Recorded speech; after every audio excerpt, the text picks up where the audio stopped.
د کتاب نوم خونکار، ناول، لیکوال نصیر احمد احمدی، غږ عمران غنی صافی.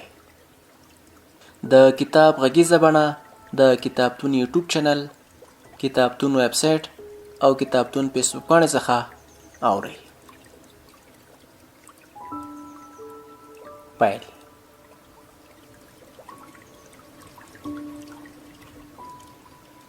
سپوږمۍ وه. سړي منډې وهلې. ساه یې لنډه لنډه کېده. یو ځای ولوېد. بېرته پورته شو. پښې بیسیکه وې. پر وچو پاڼو وخوت. زړه یې ولړزېد. شاته یې وکتل. پر اوږه کې نری درد تېر شو. لاس یې ور وړه. ګوتې یې په وینو لمدې شوې. څو ګړندي ګامونه یې واخیستل. پښه یې د دوه تیږو ترمنځ بنده شوه. پړمخې پرېوت. له خولې یې لاړې وبهېدې. د ولاړېدو سیکه یې نه لیده. یوې ټیټې ونې ته ور وښوېد. د ونې تنې ته یې څنګ ولګاوه. غوږونه یې څک کړل. چوپه چوپتیا وه. چرچرک نارې وهلې. سړي سړه ساه واخیسته. پورته یې وکتل. یوه ستوري منډه کړه. تر یوه ځایه سپینه رڼا ورپسې وه. وروسته ورک شو. سړی ښه شېبه غلی ناست و. بیا یې ګېډه توده شوه. لاس یې ور وړه. ټټر یې پر وینو لوند وه. ورو ولاړ شو. زړه یې سستي ورکوله. خوا یې راوګرځېده. ټوخي واخیست. خولې ته یې لاس ونیو. ساه یې تر پزې راووته. څو ګامه یې واخیستل. پښې درنې وې. وینه یې ورانه ته ورسېده. وروسته یې ښي بوټ هم لوند شو. ټول بدن یې لړزېد. زنګنونه یې پر تیږو ولګېدل. باڼه یې سره وروستل. د کورنۍ غړي سترګو ته ودرېدل. لاسونه یې پر ځمکه ولګول. سترګې یې رڼې کړې. پورته یې وکتل. ستوري د اوښکو له لاسه تت ښکارېدل. سر یې وځړېد. زړه یې ولړزېد. لاسونو ته نږدې تور بوټونه ښکارېدل. د یو چا لمن یې پر مخ ولګېده. پاس یې وکتل. بني ادم و. سپوږمۍ د یو تبر د څوکې په سر ولاړه وه. تبر په شدت ټیټ شو. د سړي په غاړه کې څړیکه شوه. پر سترګو یې تیاره راغله. کیڼ اړخ ته ړنګ شو. وینو داره وکړه. یوه لیکه لندې تیږې د سپوږمۍ رڼا ته وځلېدې. یوه پیغله له کلا ووته. باغ ته ولاړه. یو سپین شوپرک پر سره ګل ناست و. د نجلۍ ګرده لمن له بوټي سره ولګېده. ګل وښورېد. جنت کوکۍ خپل سپین وزرونه ورپول. والوته. په هوا کې له یو بل پتنګ سره یو ځای شوه. وروسته په شنو پاڼو کې تر سرو مڼو پټ شول. نجلۍ د لښتي پر ژۍ کېناسته. پلاستیکي چپله کې پر شنه چمن کېښودې. لښتي ته یې پښې ور وغځولې. اوبه سړې وې. یو دم یې د ښۍ پښې غټه ګوته وتخنېده. اوبو ته یې وکتل. یو کوچني خړ کب یې د دوه سپینو ګوتو په منځ کې خوله وهله. نجلۍ پښې ته ټکان ورکړه. کب په اوبو کې مخ پورته لاړ. نجلۍ ښي لور ته وکتل. د شنو پاڼو له چولو څخه د تاکونو په منځ کې خړه کوټه ښکارېدله. چوپه چوپتیا وه. یوازې مرغۍ چوڼېدلې. نجلۍ مخ ته څو لپې اوبه ور واچولې. اوبه وڅڅېدې. سپینه غاړه یې لنده شوه. خوند یې ورکړه. بیا یې لپه ډکه کړه. اوبو له پاسه د مرغۍ بچی راوړ. نجلۍ ور پورته کړ. د مرغۍ د بچي نوې راوتلې بڼه کې لندې وې. نجلۍ د مرغۍ بچی پر شنو وښو کېښود. سهارنی لمر ښه پرې ولګېد. وزر یې پرانیستې. غلی پرېوت. نجلۍ یوه شېبه کېناسته. لنده زنه یې ځلېدله. وروسته د کلا په دیوال کې باغ ته پرې شوې وړه لرګینه دروازه پرانیستل شوه. یو په عمر پخه ښځه په وره کې ودرېده. یو بلې خوا ته یې وکتل. په زور یې وویل: غوټۍ. نجلۍ ولاړه شوه. ورغله. ښځې ته یې وکتل. د هغې څېره نولې وه. نجلۍ وویل: ولې خفه یې؟ د ښځې شونډې وخوځېدې. پلار دې لا نه دی راغلی. څه؟ هو لورکۍ.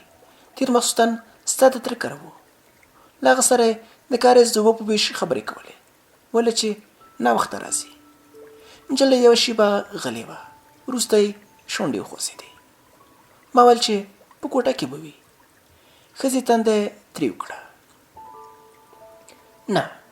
نجلۍ وویل زړه مه خوره، جانکو د تره کر ور ولېږه، درک به یې معلوم شي. ښځې وویل ښه ده، زه به ورته ووایم. نجلۍ د ونو په منځ کې ولاړې خړې کوټې ته وکتل. په خشکې وویل هغه خو لا تر اوسه ویده دی. د غرمې سیوری ړنګ و.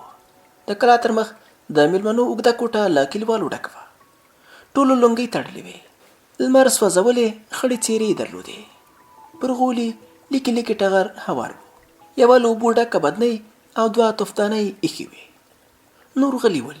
یوازې په بټ سر کې ناستو سپین ږیرو خبرې کولې. دوی په پسونو کې د ټک ناروغۍ یادوله. یوه شکایت درلود چې په 300 روز کې 11 پسونه مردار شول. بل ټک یوه ساري ناروغۍ بلله. ویلې چې مړ پسونه باید تر خاورو لاندې شي. خو دریم د دې خبرې مخالف و. د هر څه د خدای لخوا ګڼل. دا وخت په وره کې یو سړی ودرېده.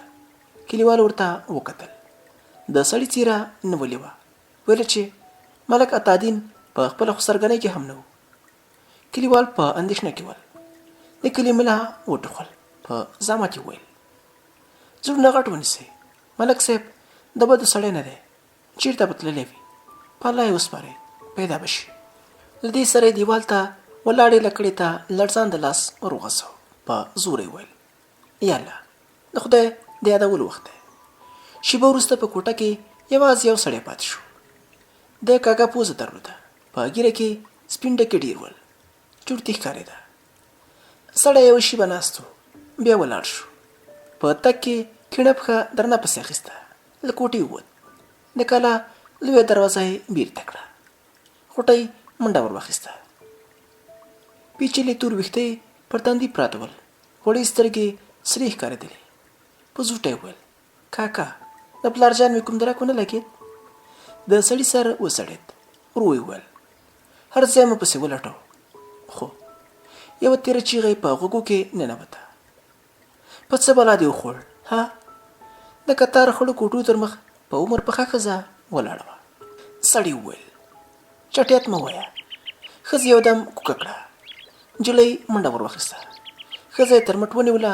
ورو یې وویل مورې رسوایي مه جوړوه، را به شي. ښځې سړي ته وکتل. چیغه یې کړه ووایه څه ټکه ته پرې واچوله؟ تر کوم پاڼ لاندې دې کړه ها؟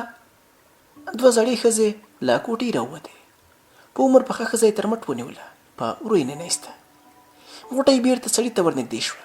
په ژړغوني غږ یې وویل کاکا پلار مې بېګا له تا سره و؟ نه. سړي په خپله پزه لستوڼی تېر کړه. شونډې یې وخوځېدې. هو موږ تر ناوخته ناست وو. د اوبو په سر نه سره جوړېدو. وروسته مو د ځمکې د ویش کاغذونه رامنځته کړل. ښکاره لیکل شوي وو چې پلار دې د کاریز په اوبو کې 200 روز یو حق لري. خبره له جنجاله پرته خلاصه شوه. د ماخوستن ناوخته زموږ له کوره ووته. نجلۍ وویل پلارجان به چېرته تللی وي؟ د سړي سر وځړېد. نه پوهېږم. کلیوالو هر ځای پسې ولټو، خو کړپ شو. د کلا د لوی دروازې 2 پلې پرانیستل شوې. پر یوې خرې د شوتلې غټ بار تړلی و.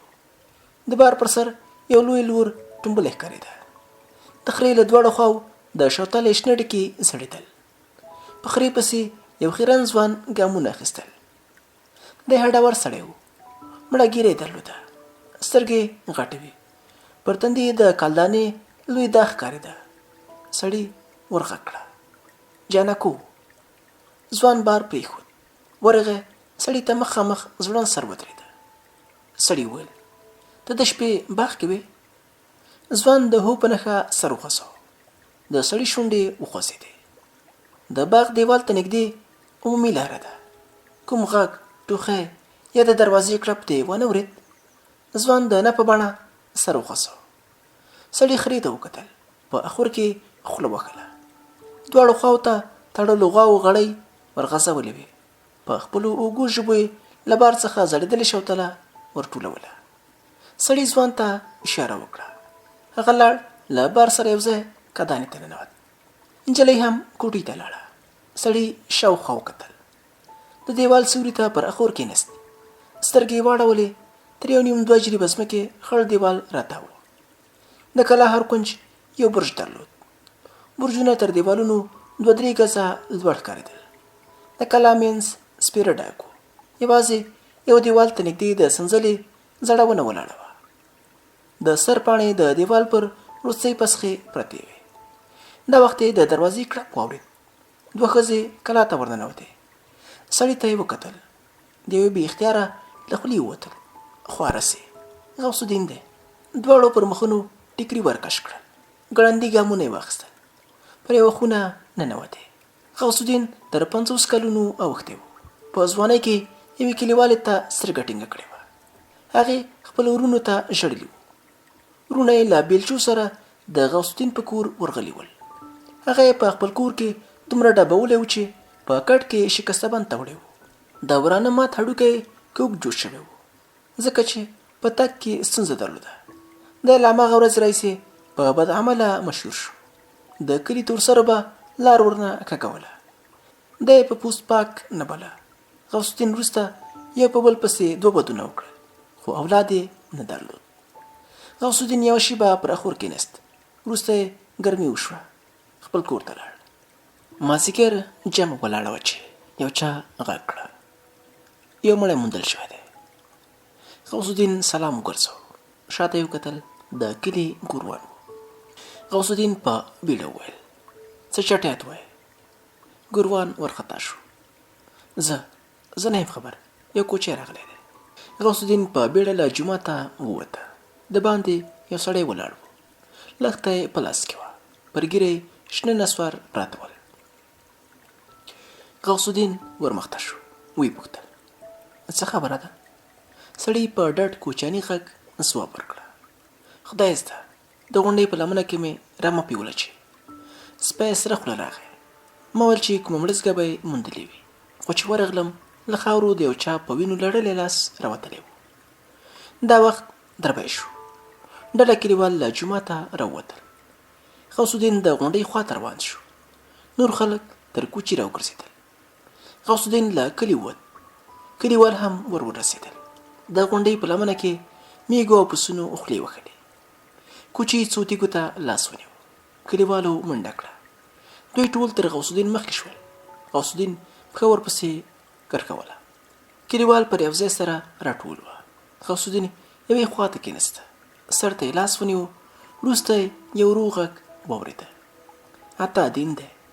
غوث الدین په زحمت ولاړ شو. خلکو لار ورکړه. مړي ته یې وکتل. زنګنونه یې پر ځمکه ولګېدل. یو دم یې کوکه کړه. ملا او 2 نورو کلیوالو لاسونه ترې راوګرځول. سړی له هغه ځایه لرې کړه. شېبه وروسته کلیوالو سلامت جسد راوایسته. غاړه یوازې پر پوستکي بنده وه. په ښۍ اوږه کې هم لوی پرار جوړ شوی و. جسد د ښورولو نه و.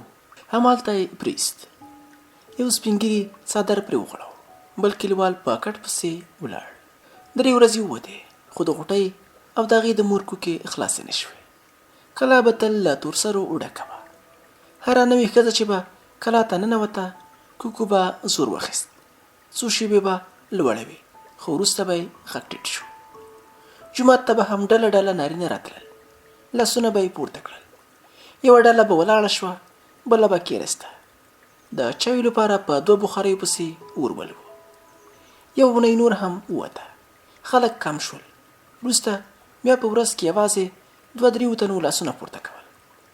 کله چې غوث الدین د خپل ورور له مرګه وروسته په لومړي ځل کلا ته ورغی، ورېندار یې منډه ور واخیسته. سړی تر ګریوانه ونیو.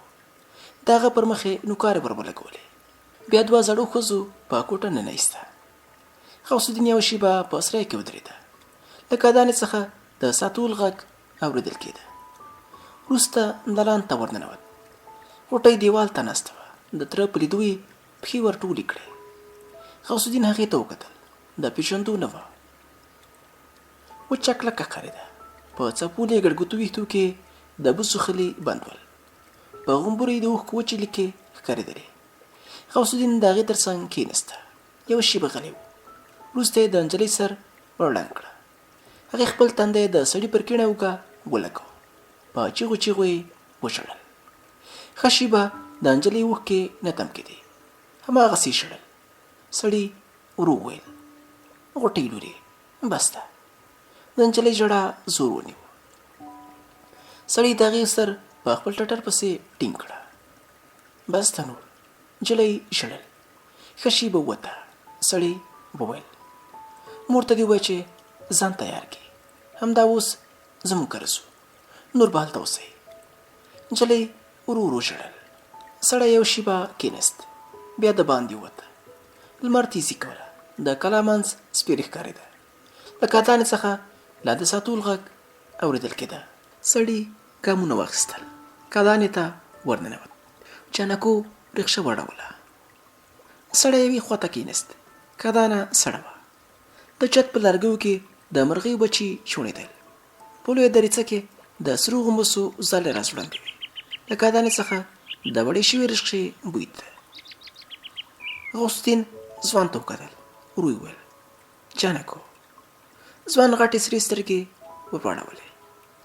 سړي وویل ته به له دې هېڅ ته یوازې په کلا باغ او غواو پام کوه. ځوان د هو په نښه سر وخوځاوه. بېرته د رشقې په میده کولو بوخت شو. ناڅاپه یوه زوروره چیغه راتاو شوه. ته خونکار یې، موږ ستا کور ته نځو. غوث الدین په بیړه شاته وکتل. ورېندارې وه. ولاړ شو. په خشکې وویل چټیات مه وایه که نه نو. ښځه په خبره کې ور ولوېده. که نه نو څه؟ ها مړه مې که. ها. له دې سره یې منډه کړه. د جانکو له لاسه یې ساتول راواخیسته. کړنګ شو. ساتول د سړي پښو ته نږدې د لور تېرولو په ډبره ولګېد. ښځې چیغه کړه ها مړه مې که، غاړه مې را پرې که. ته خو د غاړو په پرې کولو کې ډېر تکړه یې. د خپل ورور غاړه دې څنګه ور پرې کړه؟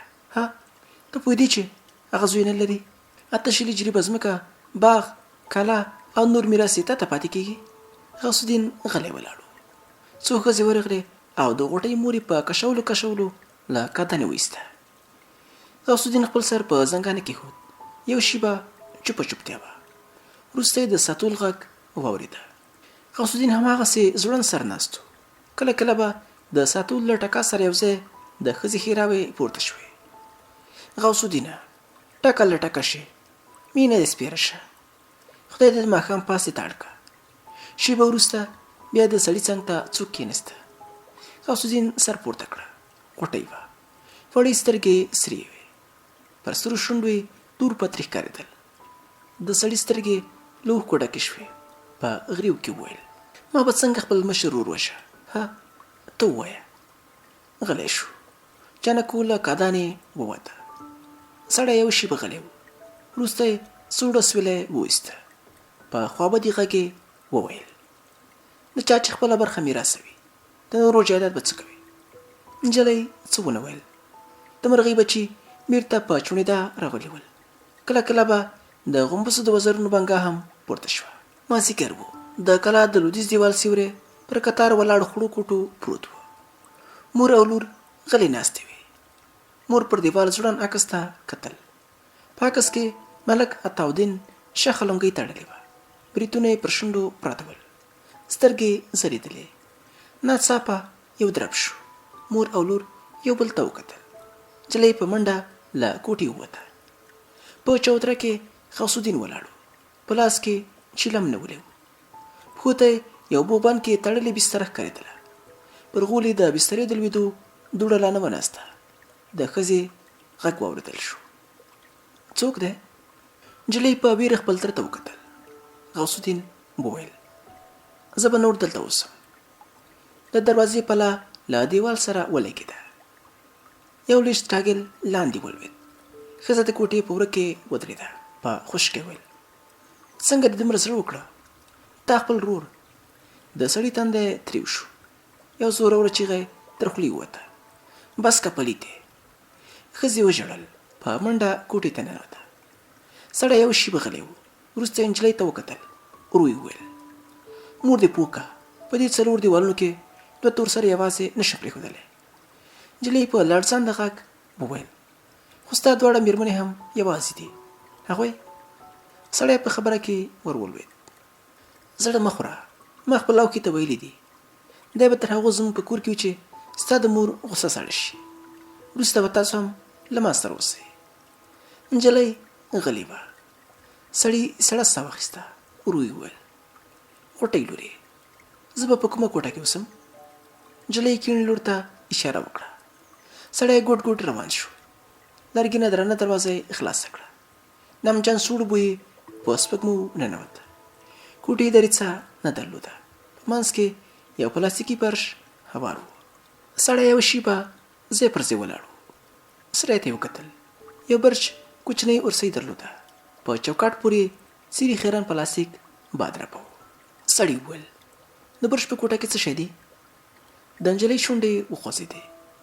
هېڅ، یوازې د وړو زوړ کندو ایښی دی. سړی یو شیبه غلی و. وروسته یې وویل غوټۍ لورې ما ته هلته ځای جوړ کړه. نجلۍ غلې روانه شوه. له کوټې څخه یې پلاستیکي فرش ټول کړه. پر خټینو زینو وخته. غوث الدین د چوترې پر ژۍ کېناسته. کلا ته پرې شوې د باغ دروازه خلاصه شوه. جانکو په لاس کې سطل ښکارېده. نیغ ساته روان شو. شیبه وروسته یې ډکه بوکه په سطل کې تشه کړه. بیرته باغ ته ولاړ. چوپه چوپتیا وه. د جارو غږ راته. د برج له وړې ورسۍ مړې دوړې راوتلې. نجلۍ پر زینو راښکته شوه. غوث الدین ورته وکتل. د هغې له وړو سترګو راګرځېدلي اوږد تور باڼه سپېرول. نجلۍ بستره پورته کړه. بیرته پر زینو وخته. پاو وروسته د برج کوټه تیاره وه. غوث الدین ورغی. له دریڅې نه پر مخامخ دیوال مازدیګرنۍ ژېړه رڼا لوېدلې وه. په رڼا کې لا د خاورو واړه ذرات په حرکت کې ول. نجلۍ د کوټې دیوال په یو کونج کې د غړو تارونه جارو کول. د ماښام له اذان سره هر څه سم شول. په وړه تاخچه کې یوه توفدانۍ، راډیو، جانماز او له اوبو ډکه بدنۍ ایښودل شوي وو. غوث الدین په هواره توشکه اوږد وغځېد. پورته یې وکتل. پر چت یو لاس ښکلي تراشل شوي لرګي پراته ول. د کندو پر سر چلم ښکارېده. د چلم تر سرخانې شنې مرۍ راتاوې. ملا د ماښام اذان وکړه. غوث الدین کېناست خو په پښو کې د ولاړېدو سیکه نه لیده. شیبه وروسته په زحمت ولاړ شو. همالته یې څادر هوار کړه. د لمانځه نیت یې وتړه. د سلام له ګرځولو سره د دې کوکې پورته شوې. ور یې چوله کړه. لاندې یې وکتل. ورېندارې د یو ځوان په غاړه کې لاسونه ور اچولي ول. ښځې په چیغو چیغو ژړل. غوث الدین بیرته نیت وتړه. 2 رکعته سنت یې وکړل. لنډه شیبه یې لاسونه لپه نیولي ول. وروسته پر زینو ښکته شو. کوټې ته ورننوت. ورېندارې په منډه د باندې ووته. ځوان ولاړ شو. د غېږې ورکولو لپاره یې خپل ټټر راوایسته. خو غوث الدین لاس ور وغځاوه. مخامخ پر توشکه ورته کېناسته. ورو یې وویل نه وې. ځوان تر خپلې زرینې خولۍ لاندې ګوتې تېرې کړې. تور ویښته یې وګرول. شونډې یې وخوځېدې. له موټر سره تللی و. څه وکړم؟ پردی موټر وانې ده. نن راغلم. دواړه غلي شول. غوټۍ کوټې ته ورغله. بل څراغ یې پر غولي کېښود. بیرته د باندې ووته. ځوان پورته وکتل. په سپین ګرد مخ کې له اوښکو ډکې غټې تورې سترګې وځلېدې. بیرته یې سر ټیټ شو. غوث الدین یوه چونډۍ نسوار تر ژبې لاندې کړل. یوه شیبه ناست و. وروسته له کوټې ووته. د سړي له وتو سره سم ښځه کوټې ته ورغله. ځوان په ژړغوني غږ وویل ترورې کیسه څه وه؟ ښځه غریب واخیسته. ژړا یې کابو کړه. شونډې یې وخوځېدې. د قیامت نښې دي. ما ته خو داسې ایسي چې ټول فساد په ګوټ کې دی. ځوان نیغ ورته وکتل. ښځې وویل خدای مې دې غاړه نه بندوي. زه په غوثو شک یم. د دروازې تر شا د غوټۍ له کاوړه ډک غږ واورېدل شو. وشرمېږه. په خپل لیوره پسې داسې خبرې کوي. د ښځې د مخ ګونځې ژبرې شوې. چیغه یې کړه چوپ که ته. یو دم غلې شوه. خپل وراره ته یې وکتل. سر یې وځړېد. ځوان سړه ساه واخیسته. ورو یې وویل زما هم زړه ته نه لوېږي. ښځه غلې وه. ځوان خپل څادر ور واخیسته. ولاړ شو. ښځې وویل حمیده ناوخته دی. د ځوان شونډې وخوځېدې. موټر سایکل را سره دی. سبا به سر ووینو. ډوډۍ خو وخوره. زړه ته مې نه کېږي. له دې سره له کوټې ووته. شیبه وروسته د کلا په منځ کې د موټر سایکل د چلانېدو غږ راتاو شو. سهار 8 بجې وې. غوث الدین په برج کې ناست و. ټوله کوټه د تنباکو سپین لوګي نیولې وه. د راډیو ستنه تاووله. وروسته ولاړ شو. د ورسۍ تر څنګ ودرېد. د کلي کورونه خړ ښکارېدل. لرې د غونډۍ په لمنو کې د کوچیانو تورې کېږدۍ ولاړې وې. د موټر سایکل غږ یې واورېد. ورته ورغی. لاندې یې وکتل. حمید و. پر تورو څڼو پرته زرینه خولۍ لمر ته برېښېدله. حمید یوه شېبه له خپلې ترور سره ودرېده. وروسته دواړه کوټې ته ننوتل. غوث الدین په زینو ښکته شو. غوټۍ د څا تر څنګ ناسته وه. لوښي یې پرېمنځل. یوې خیرنې تورې پیشو په تال کې ایښو غوړو کاسو ته کتل. غوث الدین باغ ته لاړ. دوه نازک بدنې مڼې ور وشکولې. د لښتي پر ژۍ کېناست. چوپه چوپتیا وه. یو دم ټیم وټنګېد. زوروره ناره پورته شوه. له تاکونو څخه یو سیل خړې مرغۍ والوتې. غوث الدین کیڼ لور ته وکتل. جانکو کوټې ته نږدې ولاړ و. غوث الدین ورغی. د دیوال سیوري ته په هوار شوي زاړه لیمڅي کېناست. پر مڼې یې غاښونه ولګول. په ډکه خوله یې وویل: انګور څنګه دي؟ جانکو په لینده کې ګیټی کېښود. شونډې یې وخوځېدې. رنګ یې وښلی، خو لا خوړو ته برابر نه دي. له دې سره لینده د باغ پر دیوال کتار ناستو مرغیو ته ونیوله. تیږې له لاندنۍ پسخې مړه دوړه پورته کړه. مرغۍ والوتې. د مڼو پر ونو ورټیټې شوې. ښاخونه وځلېدل. له کلا څخه د موټرسایکل د وتو غږ واورېدل شو. غوث الدین ښه شېبه کېناست. بیا یې انګور راوغوښتل. تر وویل: خوند یې ورنه کړه. همالته پر لیمڅي اوږد وخوځېد.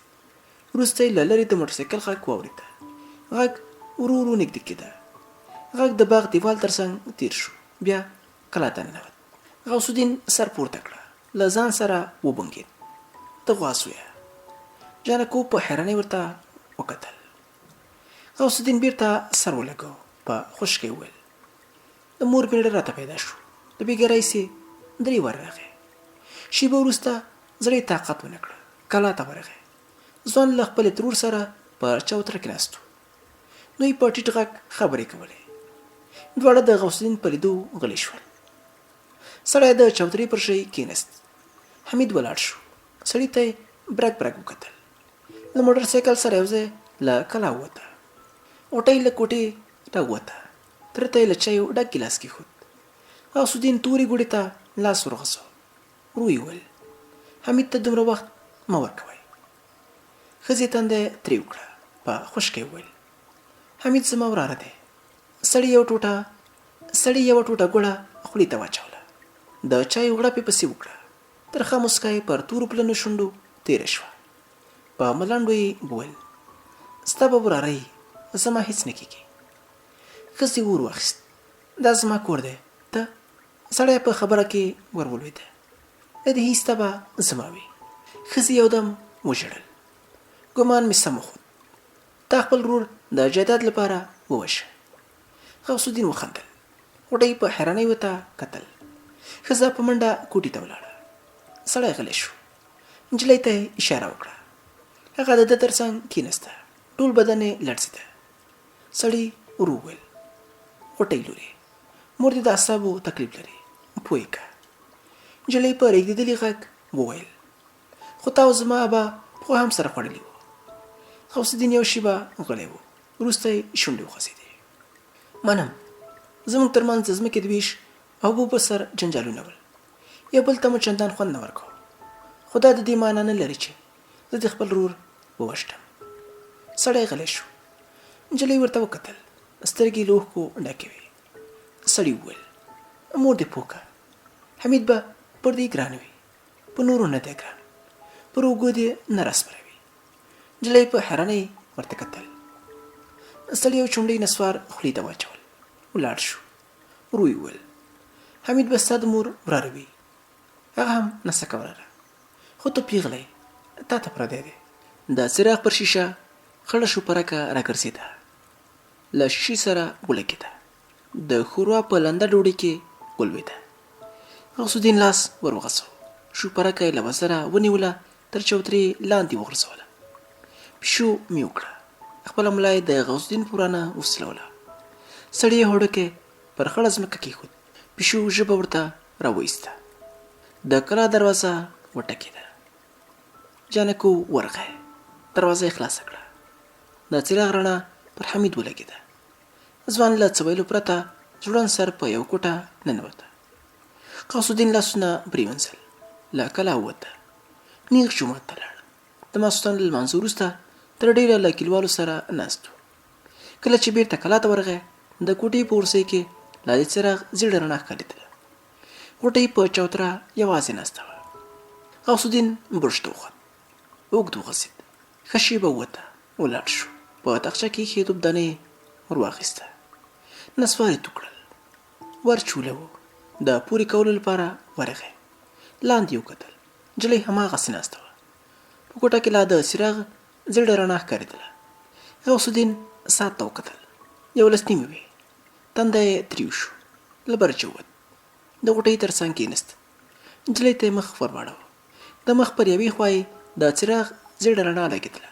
سړي ورو وویل: خوب درسي؟ نجلۍ د نه په بڼه سر وخوځاوه.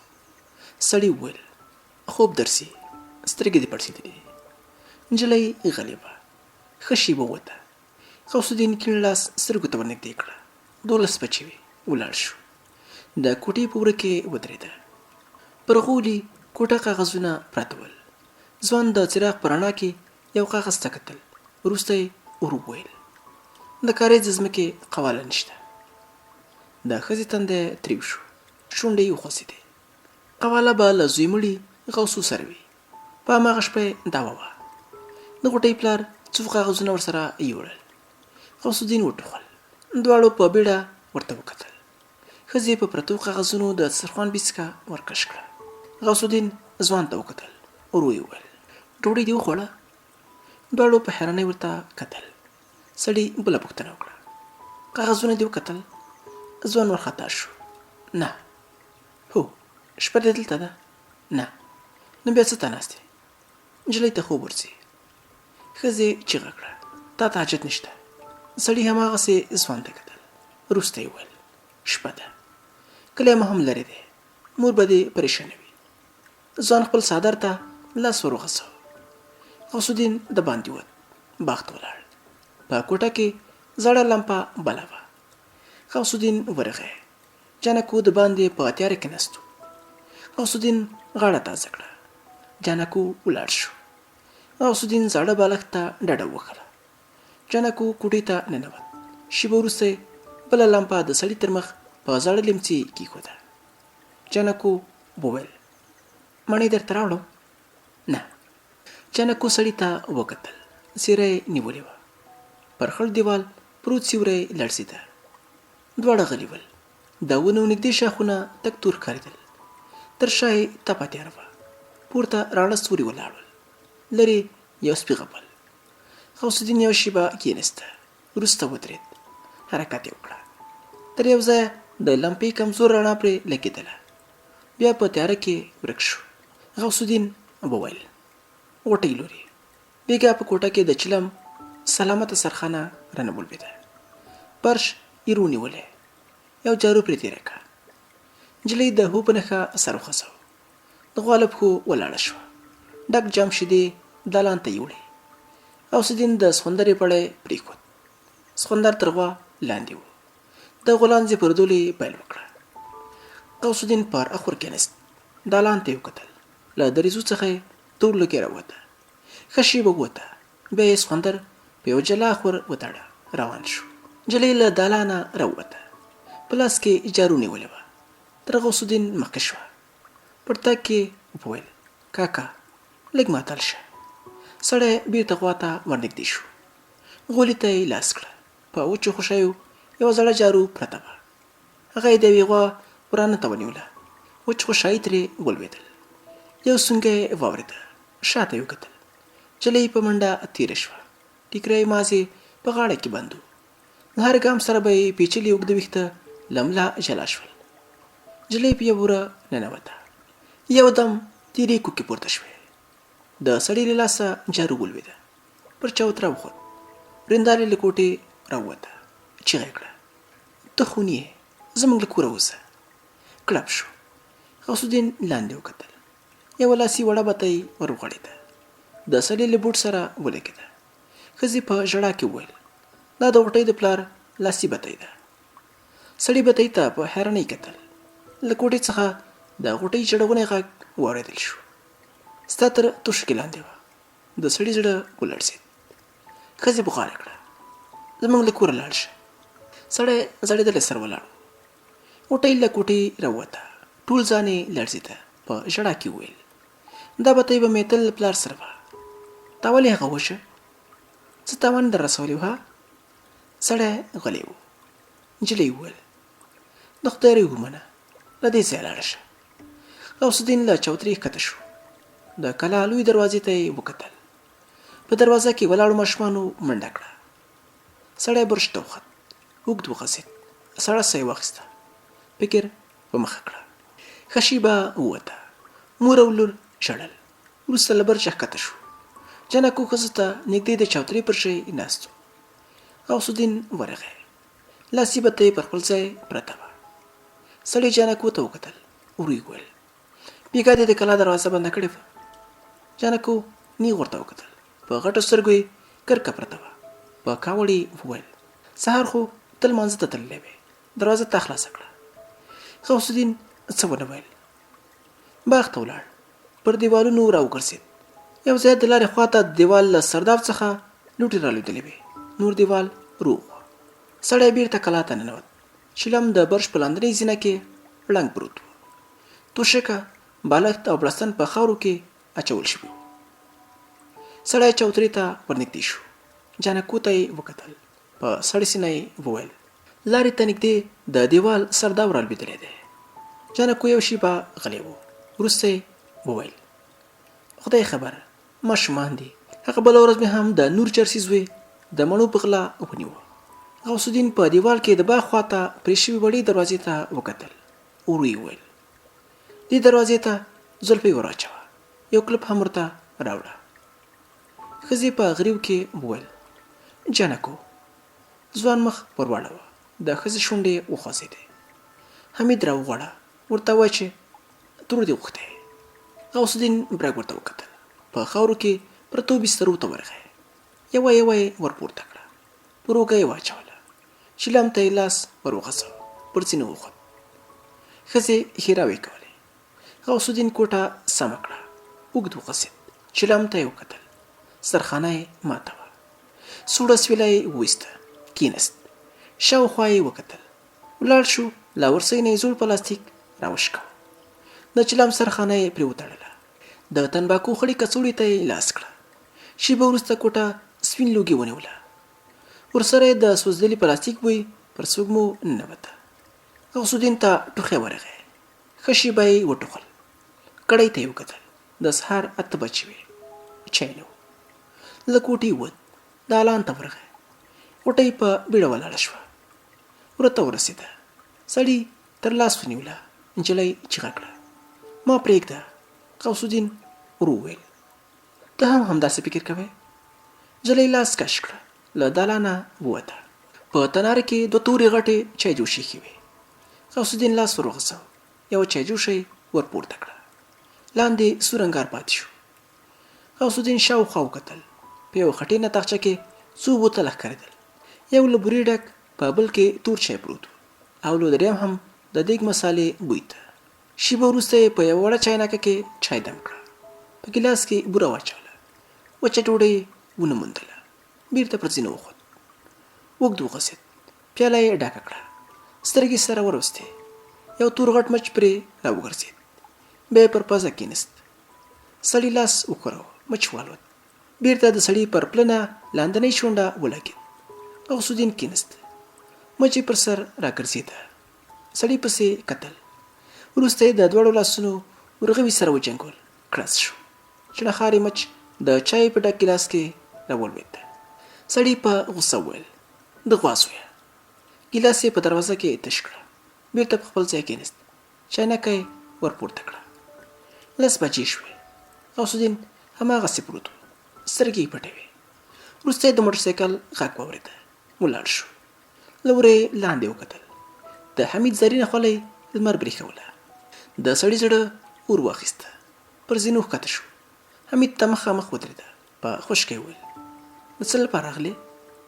ځوان په ډاډه غږ وویل ګوره غوث الدین کاکا، ما ستا خبره ومنله، یوه اونۍ رانغلم، خو نن مې تر اوسه سړی په سره لېږلی و.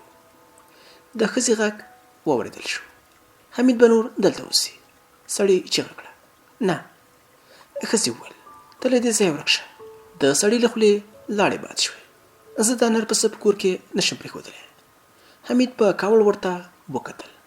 ښځې وویل په تا خو دې بلا وګرځي. غوث الدین چیغه کړه وژنم دې. ټیټ شو. یو غټ هډوکی په ګوتو ورغی. ښځې سر ټیټ کړه. کړنګ شو. شاته د ورسۍ لویه شیشه دړې وړې راولوېده. د غوټۍ کوکې پورته شوې. غوث الدین ځوان له مټه ونیو. چیغه یې کړه ووځه. حمید سړی پورې وخه.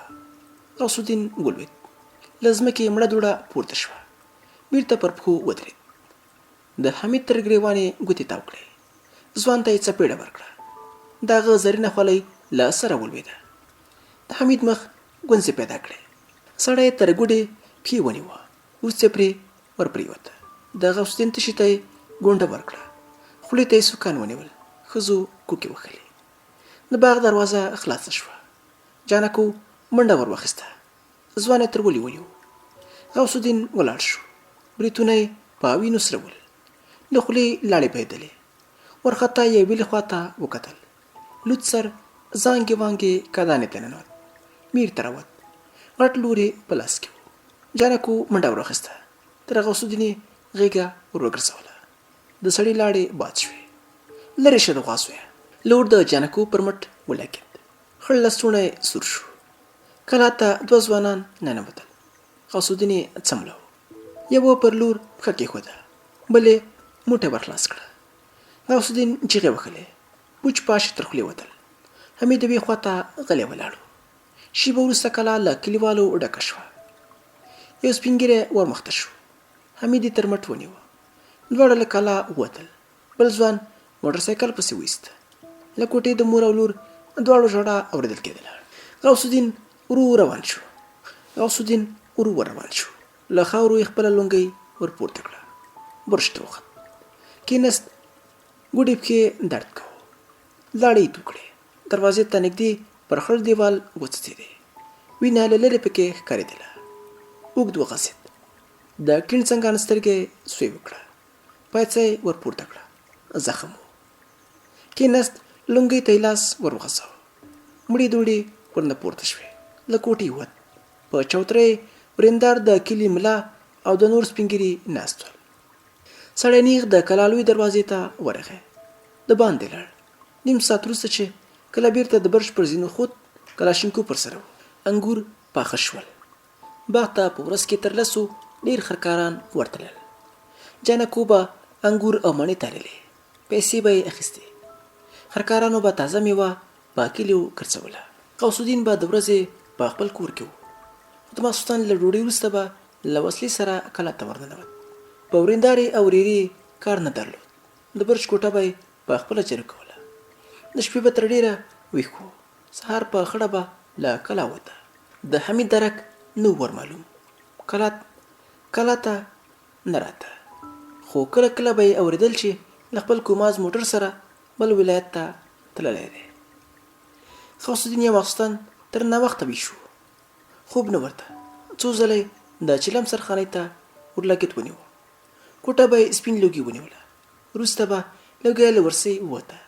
د څراغ رڼا به بیرته تازه شوه. سړي به تر ډېرو ټوخل. بیا یې راډیو ور واخیسته. اوږد وغځېد. ستنه یې تاو کړه. یو ځای سندره وه. خوښه یې شوه. سترګې یې پټې کړې. د نورې سندرې هم واورېدې. بیا خوب ورغی. یو وخت یوه تېره کوکه پورته شوه. سړی کېناست. راډیو چالانه وه. غوټۍ بغارې وهلې. زړه یې ولړزېد. له څراغ سره لاندې ښکته شو. نجلۍ د څا تر څنګ په خټو کې ناسته وه. چیغې وهلې. ویښته یې شکول. غوث الدین په زوټه وویل څه ټکه راپرېوته. نجلۍ په خپل مخ نوکارې لګولې. سړي تر مټ ونیوله. ټکان یې ورکړه. چیغه یې کړه څه شوي؟ نجلۍ کوکه کړه. مور مې. مور دې چیرې ده؟ نجلۍ څا ته اشاره وکړه. د سړي زړه ولوېد. څراغ یې پر ځمکه کېښود. پر بلار به راټیټ شو. لاندې په اوبو کې د ستورو تتې رڼا ټال خوړ. نور هېڅ هم نه ښکارېدل.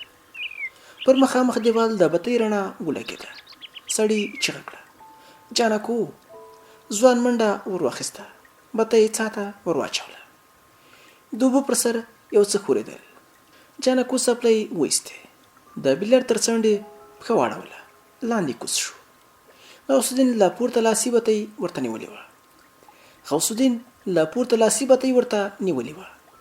غوټۍ په ژړا کې وویل: پیسې دي. غوث الدین پورته وکتل. څراغ نږدې و.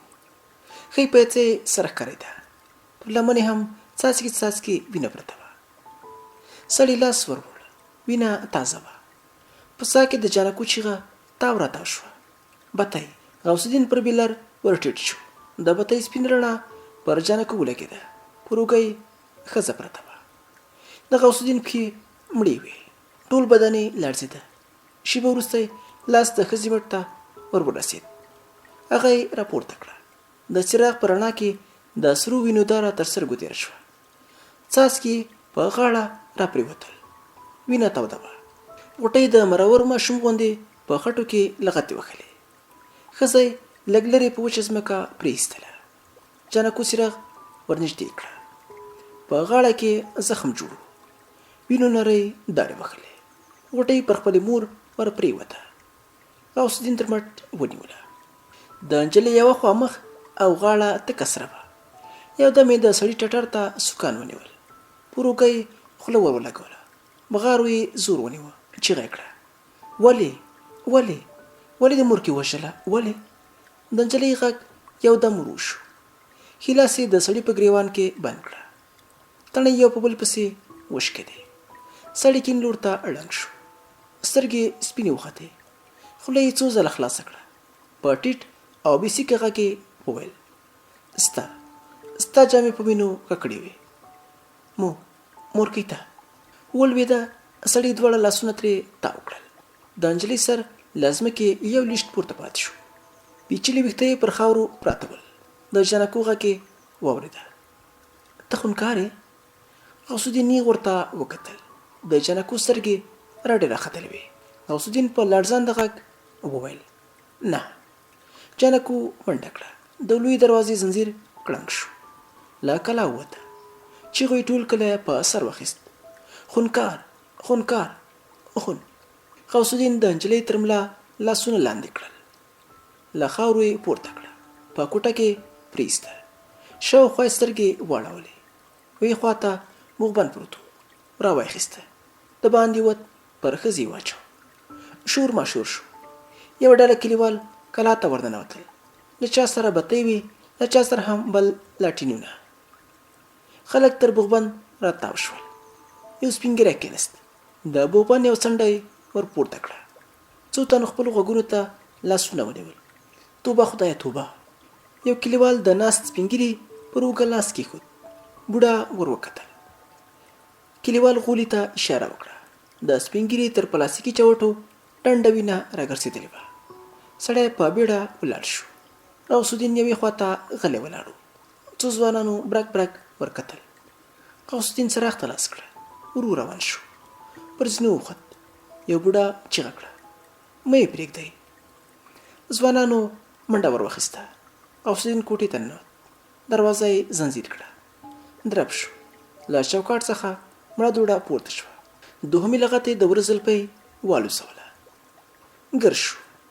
د وره له سرداو څخه لوټې راولوېدې. کوټه د سوځېدلو باروتو بوی ونیوله. غوث الدین کلاشینکوف نیلۍ ټیټه کړه.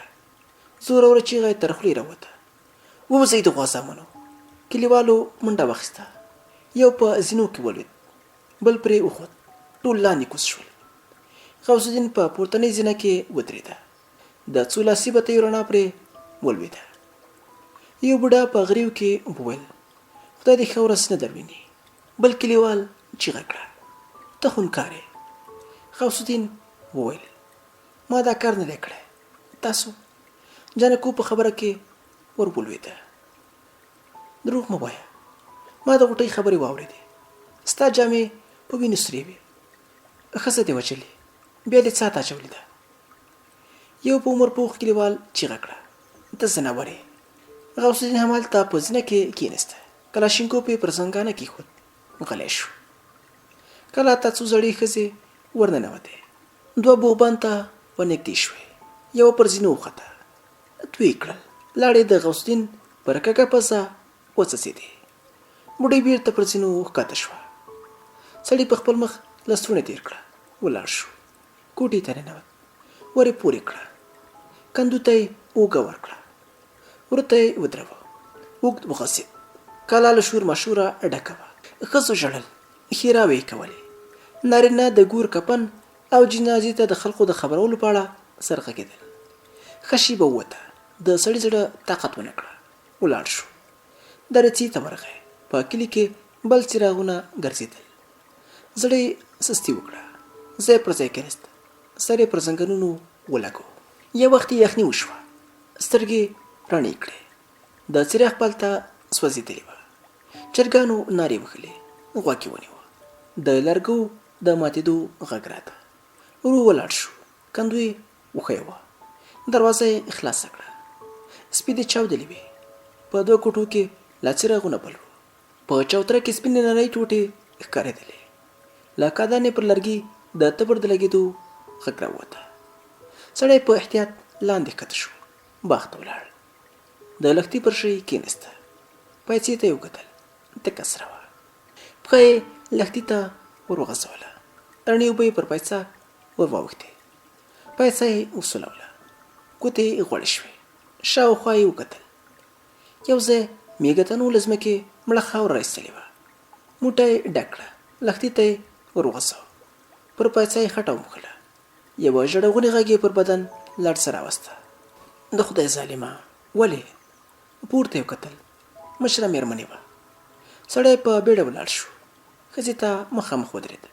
په خوشکه یې وویل: ما نه ده وژلې. ښځې د سړي جامو ته وکتل. پر لمنې څاڅکې څاڅکې وینه پرته وه. شونډې وخوځېدې. پوهېږم. سړي تر مټ ونیوله. چټکه یې ورکړه. په کاوړ یې وویل: موږ 20 کاله ژوند سره کوو. یو بل ته معلوم یو. زه. ښځې چیغه کړه: ته دروغ وایې. د غوټۍ پلار هم تا مړ کړو. کړس شو. د ښځې له خولې لاړې باد شوې. د سړي ګوتو درد وکړه.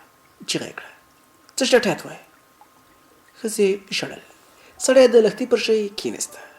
سر یې وڅړېد. پایڅه یې اوبو ته ور ټیټه کړه.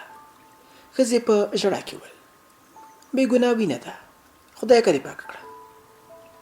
سړي په کاوړ ورته وکتل. ښځه په کلا کې د پرې شوي وره خواته روانه شوه. سړي منډه پسې واخیسته. مخې ته یې ودرېد. ورو یې وویل: ولې مې خبره نه منې؟ قسم درته خورم ما به څنګه خپله ورېندار وژله.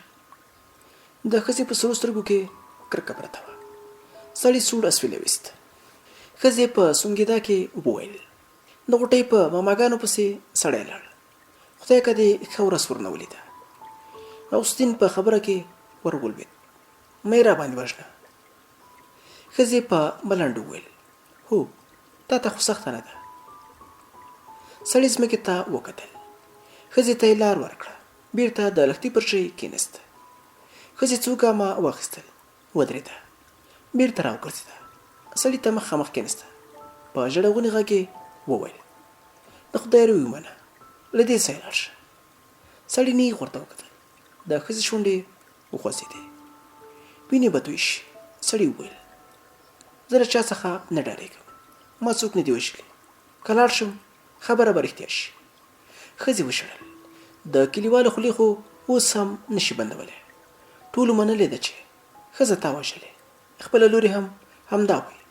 که نور نه وي موږ ته وګوره. د تور سره درته ناست یو. سړي یوه شېبه روانو اوبو ته وکتل. وروسته یې سر پورته کړه. ورو یې وویل: سمه ده، خو په غوټۍ پام کوه. زه به یو څه وخت کلی پرېږدم. تر هغو به خبره سړه شي. له دې سره ولاړ شو. د ښځې شونډې وخوځېدې. چېرته ځې؟ نه پوهېږم. غوث الدین حرکت وکړه. ښځې پسې وکتل. سړي کیڼه پښه درنه پسې اخیسته. وروسته د باغ تر پسخې واوښته.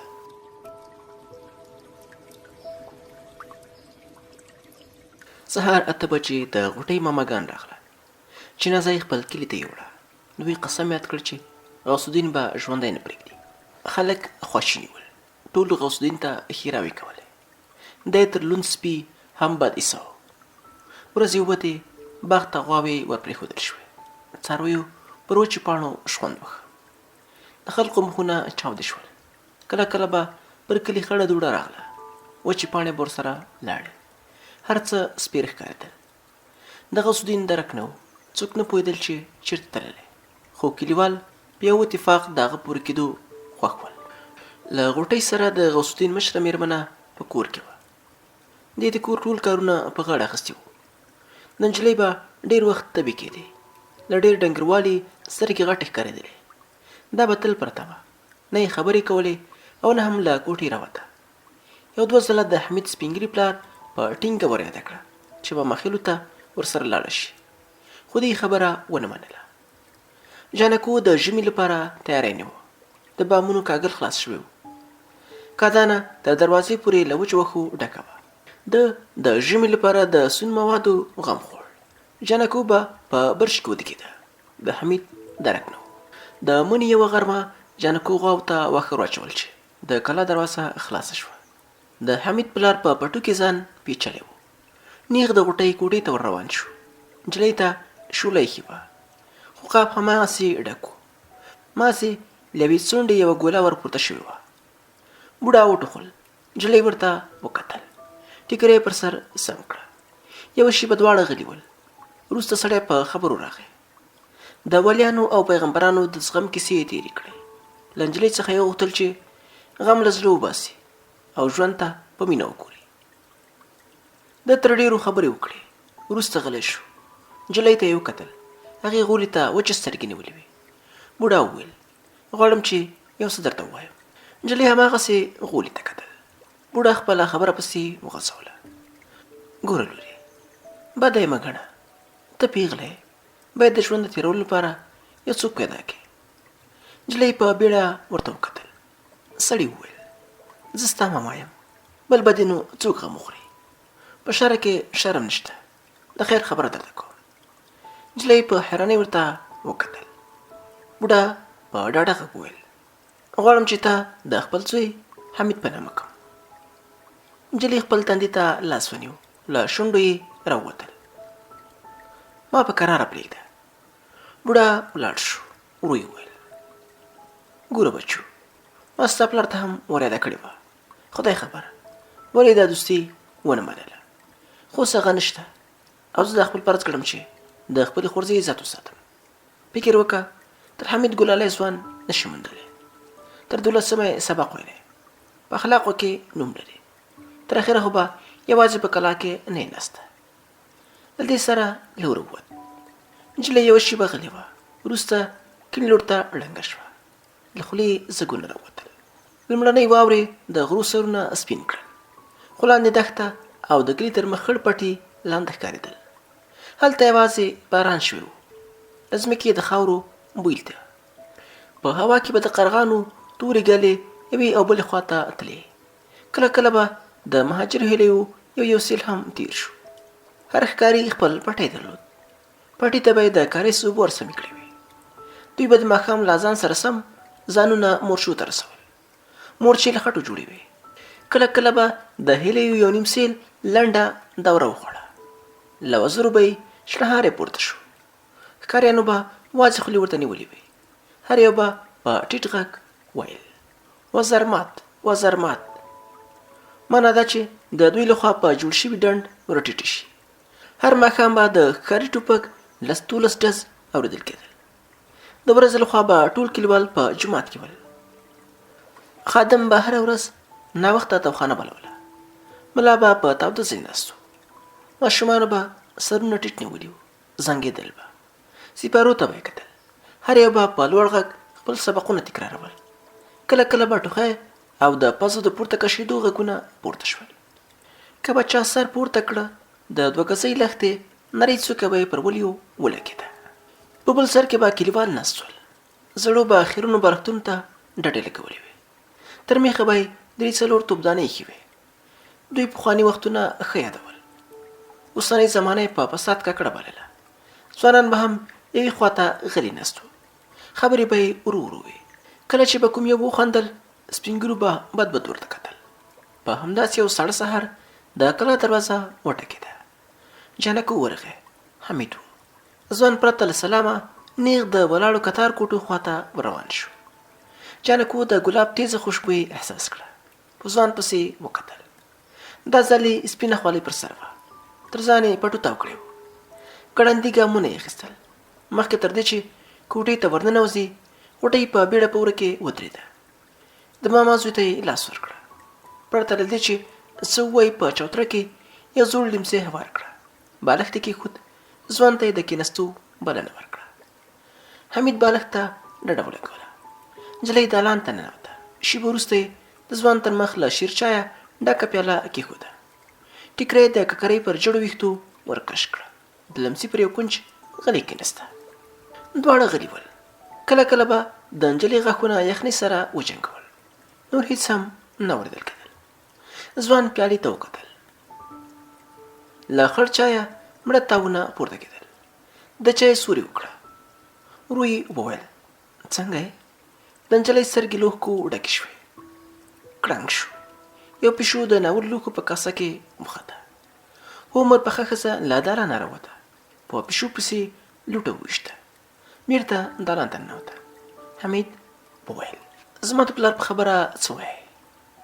نجلۍ زړه ولړزېد. حمید سوړ اسویلی ویست. خبره یې پسې وغځوله. ګوره، موږ ستا پرده کوو. نجلۍ غلې وه. ځوان له چایه غړپ وکړه. ورو یې وویل: بده یې مه ګڼه. پلار ته مې د بلې نګور پیدا کول دومره سخت کار نه دی. خو ته یې خورځې. په بد حال دې نشي لیدلی. د نجلۍ سر ځوړند و. حمید ورو ولاړ شو. څادر یې ټک وهه. هسکو دیوالونو ته یې وکتل. ویې ویل: فکر وکړه، د زور خبره نه ده. تر اخره خو به دې څلور دیوالونو کې ګوښه نه ناسته. حرکت یې وکړه. څا ته ور وګرځېد. لاندې یې وکتل. د سپینو اوبو پر سر هېڅ نه ښکارېدل. سړه ساه یې واخیسته. له کلا ووته. غوټۍ بله چاره نه لیده. کوژدې ته یې تن ورکړه. واوره مخ په ختمېدو وه چې واده هم تیار شو. مراسم ساده وو. نجلۍ د خسرګنۍ کور ته لاړه. یو اونۍ هلته وه. دوی کلا او جایداد یوازې نه شو پرېښودلی، ځکه نو ناوې او زوم دواړه بېرته کلا ته راغلل. کلیوال هم خوشحاله ول. د یوې ځوانې نجلۍ عزت یې خپله پرده ګڼله. دوی ټول حمید ته دعاوې کولې. هغه یې د یوې یتیمې نجلۍ د سر سیوری ګڼه. ورځې ووتې. د نجلۍ ژوند ته تمه پیدا شوه. رنګ یې ورو ورو بېرته راوګرځېد. خو لا به هم کله کله د خواشینۍ څپه پرې راتله. له څا څخه یې بده راتله. ډېر یې نه ورته کتل. جانکو به د کور د ضرورت وړ اوبه د کلي له کاریزه راوړلې. د څا په اوبو به یې یوازې مالونه وکول. حمید هم خوشحاله و. موټروانۍ یې پرېښوده. دی به ډېر وخت د خپل خسر پر ځمکو ګرځېده. د نوي کښت کرلو ته یې تیاری نه و. دهقانانو ته به یې لارښوونې کولې. باغ او کرونده یې تر بام لاندې و. د کور په کوټې ګوتې ووهلې. چوتره یې سیمنټ کړه. دیوالونو ته یې سپین ګچ ورکړه. د غوث الدین درک نه و. د پسرلي لومړۍ ورځې وې. یو غرمه غوټۍ غوا لوشله. جانکو د خور پر سر ورته ناست و. په لاس کې پړی ښکارېده. کوچني برعکس خوندر زورونه وهل. په وږو سترګو یې د غوا له غولانځې د شیدو راوتونکو دارو ته کتل. ناڅاپه د جانکو له لاسه د سخوندر پړی خوشې شو. سخوندر منډه کړه. د غوټۍ له زنګنونو سره ولګېد. هغه کیڼ لور ته کږه شوه. دیګ یې له لاسه وښوید. پر پلاستیکي چوټو یې سپینې شیدې ور واوښتې. جانکو په بیړه دیګ ور پورته کړه. مټ یې د ښځې له ټټر سره ولګېد. ولاړ شو. سخوندر د غوا غولانځه روتله. جانکو د سخوندر پړی ونیو. بېرته پر اخ ور کېناست. چوترې ته یې وکتل. حمید ولاړ و. دوی ته یې وچې سترګې نیولې وې. غوټۍ د غوا په لشلو بوخته شوه. شېبه وروسته دالان ته ورننوته. دیګ یې یوې خواته کېښود. د تنور پر سر پرته تیغنه یې لرې کړه. د ګرمې مسالې بوی پر سپږمو ننوت. یو تور دیګ یې له تناره راوایسته. د حمید غږ یې واورېده. بوی خو یې خوږ دی. غوټۍ وویل: یو دوه بد سره د لاندې غوښه پاتې وه. ښوروا مې کړه. حمید کونج ته پر زاړه لیمڅي کېناست. تاقچې ته یې وکتل. د ګیلمي دسترخوان له یو کونجه د پاس څشي راوتلې وه. لاس یې ور وغځاوه. شېبه وروسته یې په ډکه خوله وویل: کاغذونه چېرته دي؟ غوټه یې په پوښتونکي نظر ور وکتل. حمید بله ګوله وکړه. شونډې یې وخوځېدې. د ځمکې کاغذونه یې ده. نصرو د خوړ پټیو ته نږدې پوله وهلې وه. د سینځلو نیالګي یې ښودل. یو څه رامخته شوی و. ویل چې د ځمکې حدود یې تر هماغه ځایه دي، خو زما زړه ته نه لوېږي. غواړم چې خبره ورسره سپینه کړم. غوټه یې خپل ټټر ته لاس کړه. په تور تار پورې د تړلو کونجیانو شرنګا پورته شوه. وروسته یې تار تر سر واړاوه. ورو یې وویل: مور مې ټول کاغذونه د لرګي په صندوق کې ایښي دي. حمید کونجیانې ور واخیستې. یوه شېبه غلی و. وروسته یې سوړ سولی ویست. په نیولي غږ یې وویل: خفه نه شې، جانکو مې نه خوښېږي. غوټه یې په بیړه مخ ور واړاوه. حمید وویل: خوا مه بده وه، ځوان جان په کلا کې راته ګرځي، زما غیرت یې نه منې. غوټه یې په حیرانۍ ورته کتل. د حمید شونډې وخوځېدې. جانکو ته حاجت نشته، یو کوچنی مزدور به ونیسو، غواوې خو پیولی شي. د باغ په کارونو او د وښو په راوړلو کې به زه لاس ورسره وړم. غوټه یې په خواره خوله وویل: جانکو بد سړی نه دی، کوچنی په دې کور کې رالوی شوی، پلار او نیکه زموږ خدمتګاران وو. خو هر رنګ چې وي زما نه خوښېږي. زه به په کلي کې پوښتنه وکړم، کیدای شي چې یو ګلالی کوچنی مزدور معلوم وي. غوټه یې خوله چینګه کړه. جانکو هېڅوک نه لري، دلته یتیم رالی شو، چېرته لاړ شي؟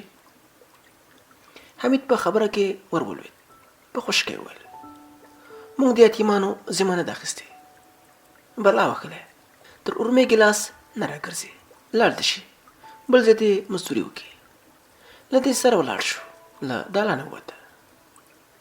د غوټۍ بدن لړزېده. ځای پر ځای ناسته وه. دې په لومړي ځل د حمید خوشکه لیده. وروسته یې سترګې له اوښکو ډکې شوې. دې کې بیرته تناره ته ور ټیټ کړه. چوپه چوپتیا وه.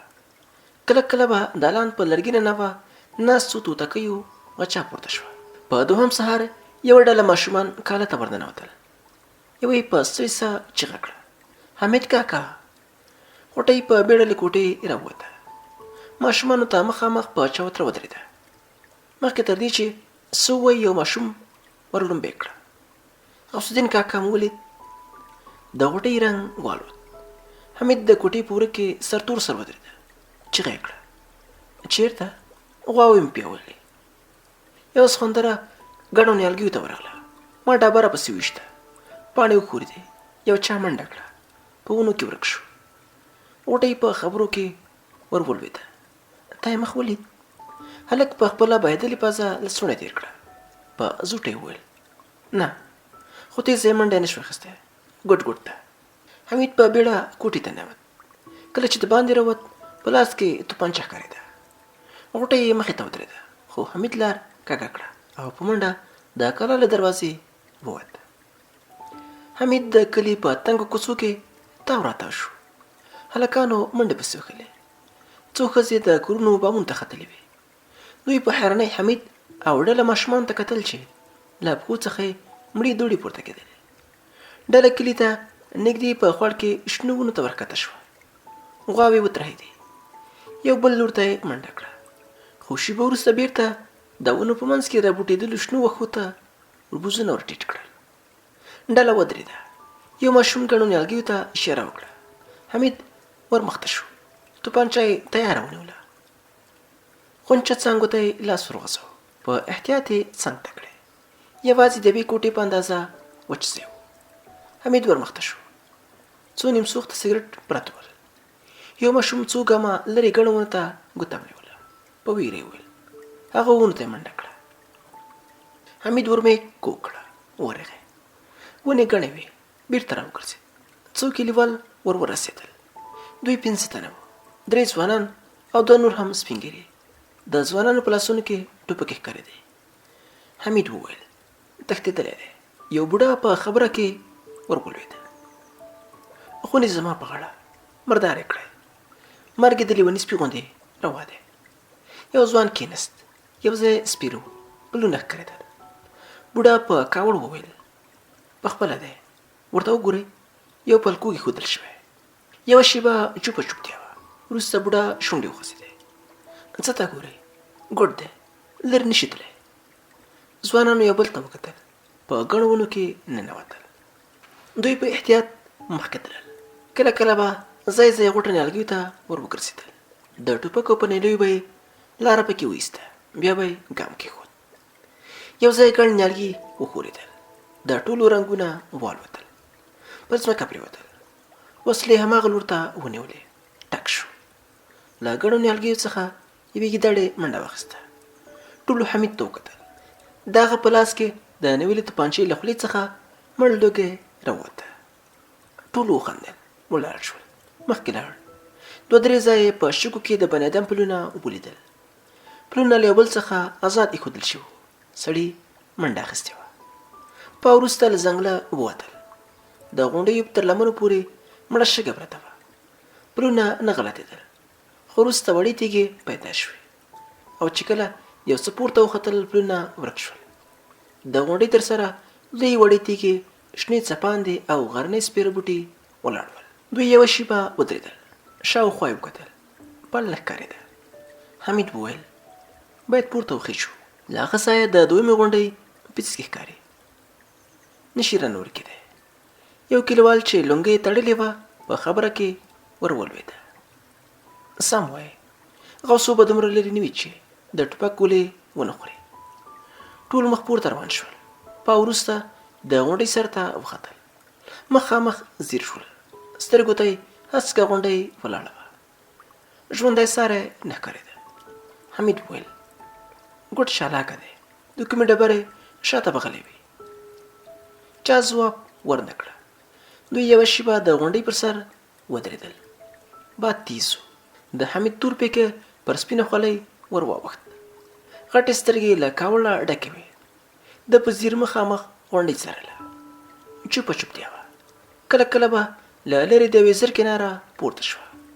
حمید ناڅاپه چیغه کړه هلته یو څه ښکاري. کلیوالو د حمید غځېدلي لاس ته وکتل. ویې ویل چېرته؟ هلته د مخامخ غونډۍ سر ته نږدې، ورته وګورئ. ټولو په ځیر ځیر هغې خواته کتل. یوه وویل زه خو څه نه وینم. حمید په خبره کې ور ولوېده. یو څادر مې ولید، تور رنګ یې و، باد ورپاوه. یو ځوان وخندل. نو څه شو؟ پیرین یې یوړ؟ حمید وویل راځئ چې نږدې ورشو. بل په خبره کې ور ولوېد. ځان مه ستړی کوه، هېڅ هم نشته. خو غوثو ګوډ دی، لرې نشي تللی. هماغه ځوان ځواب ورکړه کومه دی؟ ته یې وینې؟ اوس خو نشته. نورو کلیوالو هم د هغه له خبرې سره د هو په نښه سرونه وخوځول. درې واړه بېرته لاندې د کلي خواته مخه کړه. حمید یوه شېبه ولاړ. وروسته یې مخامخ غونډۍ ته توپانچه ونیوله. ډز و ازانګې خورې کړې. کلیوالو ته یې وکتل. دوی په بیړه د کلي خواته مخکته روان وو. ده هم منډه پسې واخیسته.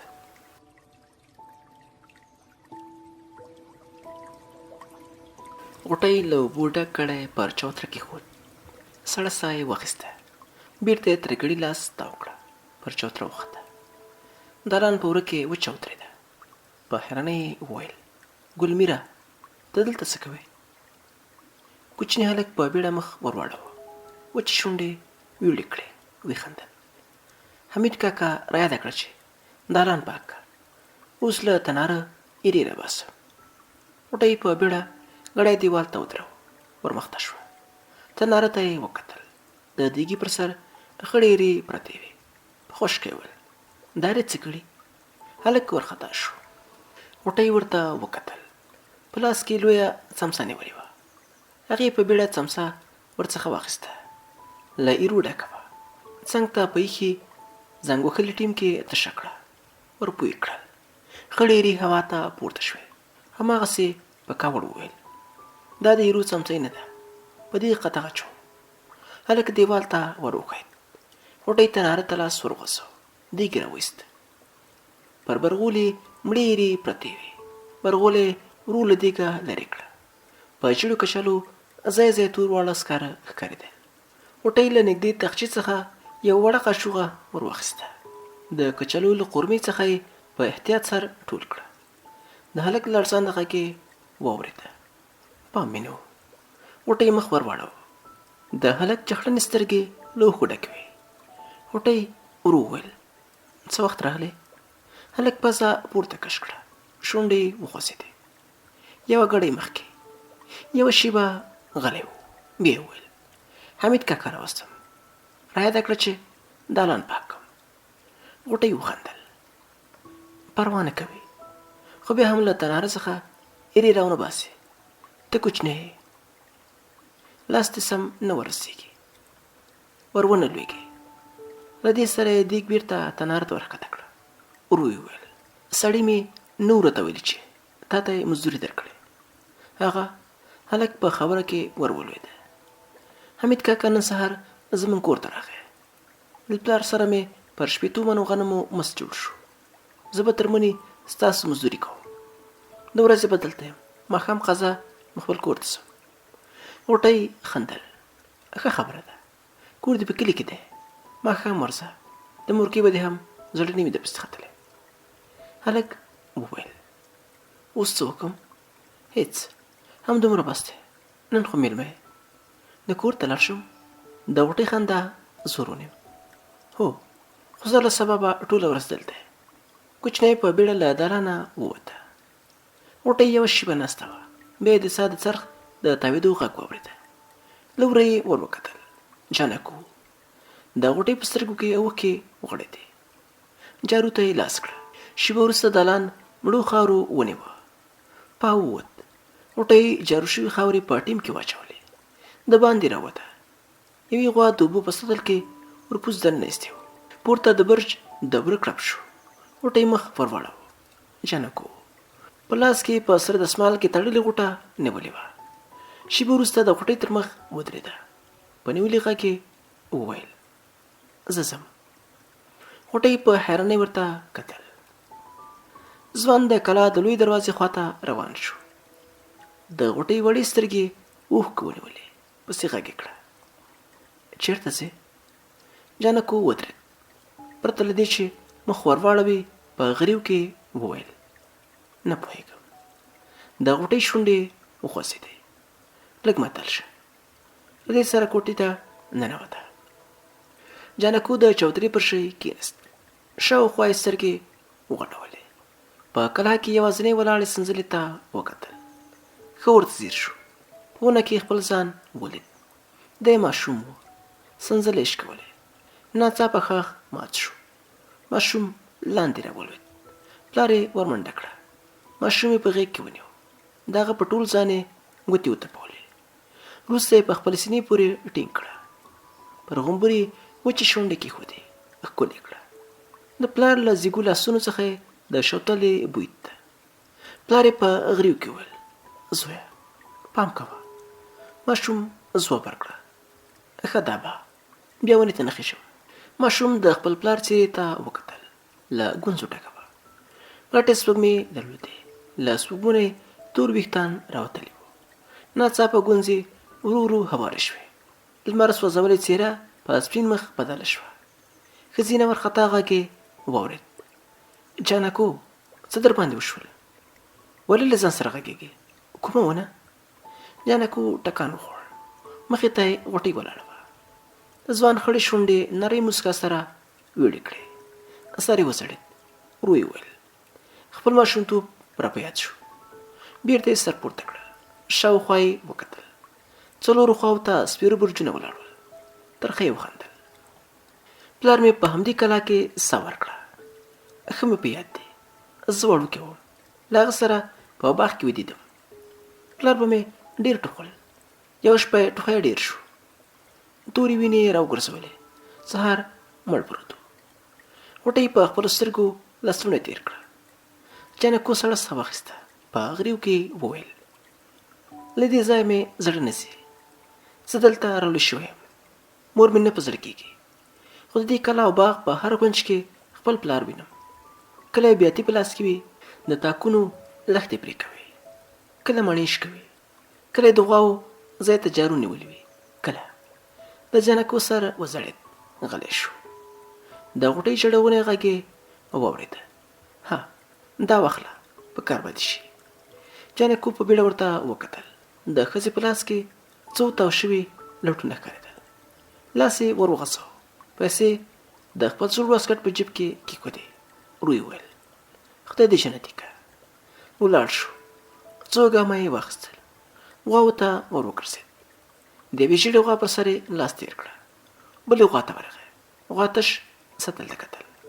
جانکو غوټه د اخور پر سر کېښوده. سطل ته یې لاس کړه. د څا خوا ته روان شو. غوټه یې ورمخته شوه. په غریو کې وویل: غواوې بیا څه وکړو؟ د ځوان په شونډو نرۍ مسکا تېره شوه. نه، غواړم چې د وروستي ځل لپاره ټولو غواوو ته اوبه کېږدم. غوټۍ څه ونه ویل. د څا د څرخ غږ پورته شو. شېبه وروسته له اوبو ډکه بوکه راووته. اوبه خړې وې. جانکو وویل: څا ډېر وخت نه ده پاکه شوې. هوا ورځ په ورځ تودېږي. که دا حال و، وچه یې بوله. بوکه یې په سطل کې تشه کړه. غوټۍ لاس ور وغځاوه. له اوبو ډک سطل یې یوې غوا ته کېښود. د جانکو غږ یې واورېده، لکه چې متل شو. غوټۍ ورمېږ کوږ کړه. جانکو لاندې څا ته کتل. ښځه ورمخته شوه. سړي وویل: بوکه د اوبو پر سر ولاړه ده. په څا کې یو زنګون اوبه هم نشته. د ښځې شونډې وخوځېدې. زه خیر، سړي ته به وایم چې څوک ورته راولي. جانکو وخندل.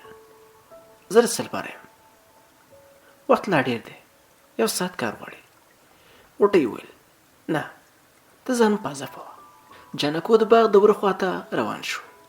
کله چې بیرته راغی، په لاس کې لنډه بیلچه نیولې وه.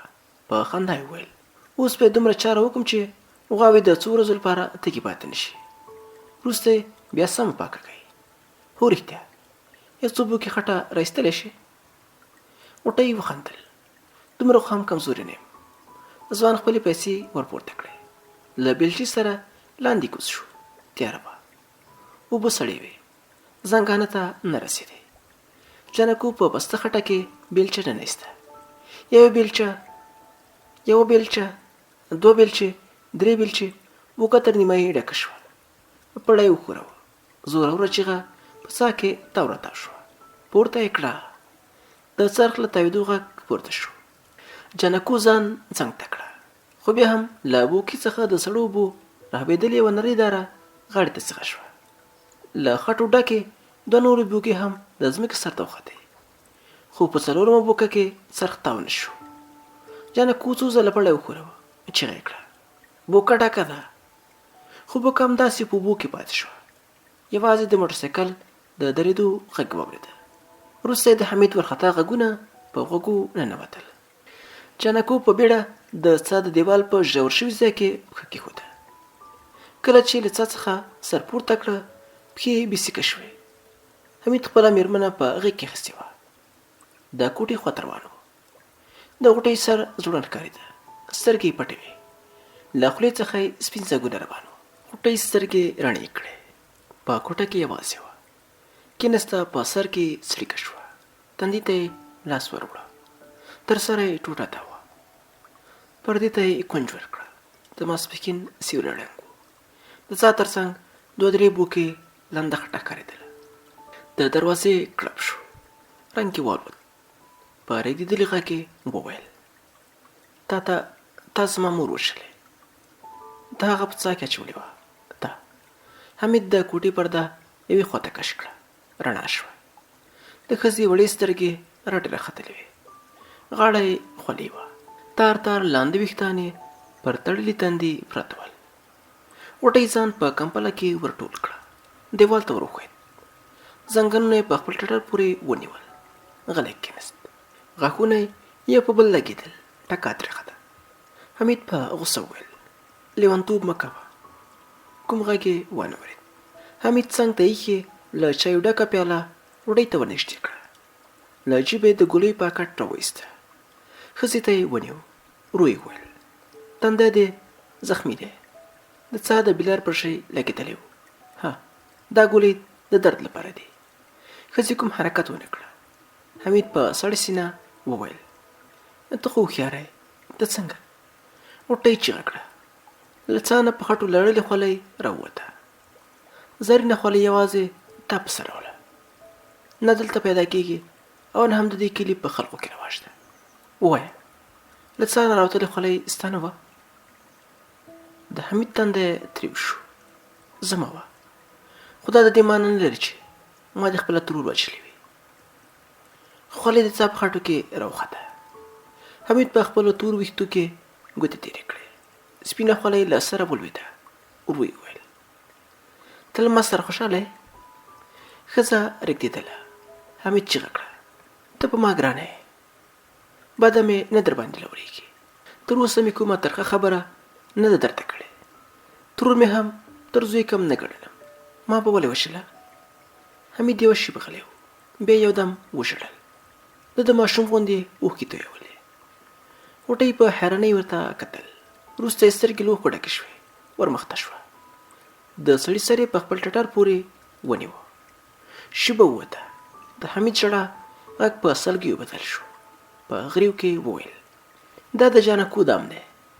زما خولۍ څو میاشتې مخکې په باغ کې ورکه شوه. زه خو وایم چې ده غلې کړې وه. دا دومره وخت نه د څا پاکېدلو او نه هم زرینې خولۍ. خو نن چې مې له مزدورۍ ځواب کړه هم د څا اوبه کمې شوې او هم خولۍ پیدا شوه. ښځې له ورسۍ د باندې وکتل. دا خور پر سر غوټه نه ښکارېده. ورو یې وویل جانکو څه شو؟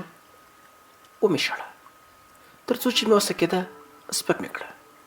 ور یاده مې کړه چې بیا د دې خوا ونه ګورم. ښځې د سړي سر په ټټر پورې ټینګ کړه. د حمید سونګېدا زیاته شوه. د کلي له جومات څخه د ماسپښین د اذان غږ اورېدل کېده. ورځ ووته. ماښام و. غوټۍ له شیدو ډک دیګ په دالان کې کېښود. بېرته د باندې لاړه. غوا خلاصه وه. د یوې بلې خوا ته وکتل. په زوټه یې وویل ګلمیره. پیشو میو کړل. غوټۍ په منډه دالان ته ورننوته. پیشو د شیدو په ډک دیګ کې خوله وهله. غوټۍ ځمکې ته لاس کړه. پیاز په ګوتو ورغی. پیاز پر تیغه نه ولګېد. کړپ شو. پیشو منډه واخیسته. غوټۍ دیګ پورته په تاخچه کې کېښود. بېرته د باندې ووته. غوا د سنځلې لاندنۍ څانګو ته غړۍ اوږده کړې وه. شاوخوا یې وکتل. مزدور نه و. د سنځلې خوا ته روانه شوه. غوا منډه کړه. د کلا په دیوال کې د پرې شوي دروازې خوا ته ور وګرځېده. غوټۍ ګړندي ګامونه واخیستل. د مڼو ونې تکې سپینې وې. ټول باغ د مڼو د ګل بوی نیولی و. ترونو ورهاخوا شنه تاکونه ښکارېدل. تر ونو ورهاخوا شنه تاکونه ښکارېدل. غوا د تاکونو په یوه جویه کې ولاړه وه. شنې پاڼې تر خولې راتاوولې. غوټۍ ورنږدې شوه. پړي ته یې لاس ورغځاوه. پړی نیم ګز شاته لاړ. ښځې ورو لاس ور ټول کړه. غوا ته یې وکتل. هغې وچه سترګې ورته نیولې وې. ژامه یې یوې بلې خوا ته خوځېدله. غوټۍ یوه شېبه غلې پر ځای کېناسته. غوا بېرته د تاکونو شنو پاڼو ته خوله ور ټیټه کړه. ښځې ټوپ کړل. پړی ټینګ ونیو. غوا منډه واخیسته. ښځه پړ مخې پرېوته. پړی یې پرېښود. غوا د انګورو پر پشته وخته. له پښو څخه یې وړې لوټې راوغوړېدې. ښځې سترګې پټې کړې. په خوله کې خاورې ننوتې. ویې ټوخل. د خپل ټیکري پیڅکه یې پر خوله تېره کړه. سترګې یې رڼې کړې. د ولاړېدو لپاره یې لاسونه پر ځمکه کېښودل. د ښي لاس ګوتې په مړه خاوره کې ننوتې. ګوتې یې لندې شوې. لاس یې له خاورو راوایسته. ګوتې یې وسولولې. سرېښناک کوې. لاس یې پوزې ته ور وړه. بوی یې نه ته. د غروب سرخۍ ته یې ونیوه. ګوتې تورې وې. ځمکې ته یې وکتل. کیڼ لاس یې د یو بني ادم پر سپېره لاس ایښی و. زړه یې ولړزېد. چیغه یې کړه. شاته یې ټوپ کړه. پښه یې وښویده. بېرته پړ مخې ولوېده. هماغسې بې حرکته پرېوته. تیزه تیزه ساه یې وکړله. ورو یې سترګې وغړولې. ګړګوتي ویښته یې د یو چا پر سپېره لاس پراته ول. سترګې رډې راوختې. لاسونه یې پر ځمکه ولګول. د پښو د ټولېدو سیکه یې نه لیده. په زحمت کېناسته. ژامې یو په بل لګېدلې. لاندې وکتل. د یو چا لاس تر مړوند له خاورو راوتلی و. ښې خپل لړزان د لاسې خاورو ته نږدې کړه. بیرته یې ګوتې په هوا کې راټولې شوې. یوه شېبه یې په رډو سترګو له خاورو راوتلي لاس ته وکتل. د زړه دربا یې تیزه شوه. ناڅاپه یې دواړه منګولې په خاورو کې ښخې کړې. د لیونو په څېر یې مړه خاوره وتوشپله. لاس تر اوږې لوڅ شو. په لاندې لستوڼي پورې خاورې نښتې وې. بیا یې د خاورو په توشپلو پیل وکړه. ګوتې د کمیس په غاړه کې ولګېدې. ټینګ یې ونیو. کش یې کړه. له خاورو سپېره ویښته راووتل. وروسته تندی ښکاره شو. بیا سترګې، پزه او خوله له خاورو راووتل. غوټۍ په ځیر ورته کتل. بې اختیاره یې شونډې ورپرېږدي. بې اختیاره یې شونډې ورېږدېدې. جانکو د زړه ضربان یې ډېر شول. له خولې لاړې راووتې. لاندې یې وکتل. د سړي غاړه تر نیمه یې وڅه وه. له ورمېږې راوتلې تازه وینه له خاورو سره ګډه شوه. د ښځې په زړه ترخې اوبه راپورته شوې. ټوخي واخیسته. کانګو ونیوله. مخ یې کوږ کړه. ویې ګرځول. سړي ته یې وکتل. د ماښام په تته رڼا کې پر تندي د کالدانې لوی داغ ښکارېده. د ښځې له خولې ځګونه راووتل. پر سترګو یې تیاره راغله. مخامخ ړنګه شوه. ښځې سترګې رڼې کړې. پاڼې وې. تر پاڼو پورته سپینه ګرده سپوږمۍ ولاړه وه. په سر کې نرۍ څړیکه تېره شوه. کیڼ لاس یې پر ځمکه ولګاوه. لوټې وې. په زړه یې ویره ننوته. فکر په مخه کړه. ورو یې وویل: زه چېرته یم؟ کوم ځواب یې ونه ورېد. پر ښي لاس یې زور راوست. لاس یې پوست ولګېد. ورو یې ور وکتل. لاس یې د یو بني ادم پر لوڅه ببره سینه پروت و. خوله یې وازه کړه. د چیغې غږ راونوت. خرهاری شو. کیڼ بغور یې لوند ورته وایست. ورو یې وویل. ور ویې کتل. پر تندي د یو بني ادم له مړو ویښتو ډکه زنه ایښې وه. یو دم کېناسته. د سپوږمۍ رڼا د سړي پر لوڅو سپینو سترګو ولګېدله. ښځې څو ځله خوله وازه کړه. غږ ترې راونوت. دومره پوهېده چې ځان یې رېږدي. د مڼو د ونو له تورو څانګو څخه د لاسي بتۍ رڼا ښکاره شوه. یو غږ یې واورېد. غوټۍ! ښځه د تاک پاڼو ته ور وښویېده. رڼا د ونو تر څانګو راووته. پر مخامخ دیوال ولګېده. یو دم ورکه شوه. ښځې خپلو پښو ته کتل. پیسې لړزېدلې. د لاسي بتۍ رڼا د باغ په کونج کې ګرځېدله. ښځه ورو پر سینه وښویېده. لاس یې د یو تاک په تنې پورې ونیو. په زحمت ولاړه شوه. زانګې وانګې د باغ د وره خواته حرکت وکړه. د کلا په منځ کې لویې دروازې ته ور وګرځېده. کلوپ یې لوېدلی و. خوله یې چیغې ته جوړه کړه. ساه یې په سینه کې سره راټوله شوه. له مرۍ نه یې یوازې خرهاری راوت. د بتۍ رڼا د کلا په دیوال کې له پرې شوي دروازې څخه راووته. د سنځلې په زړېدلو څانګو ولګېده.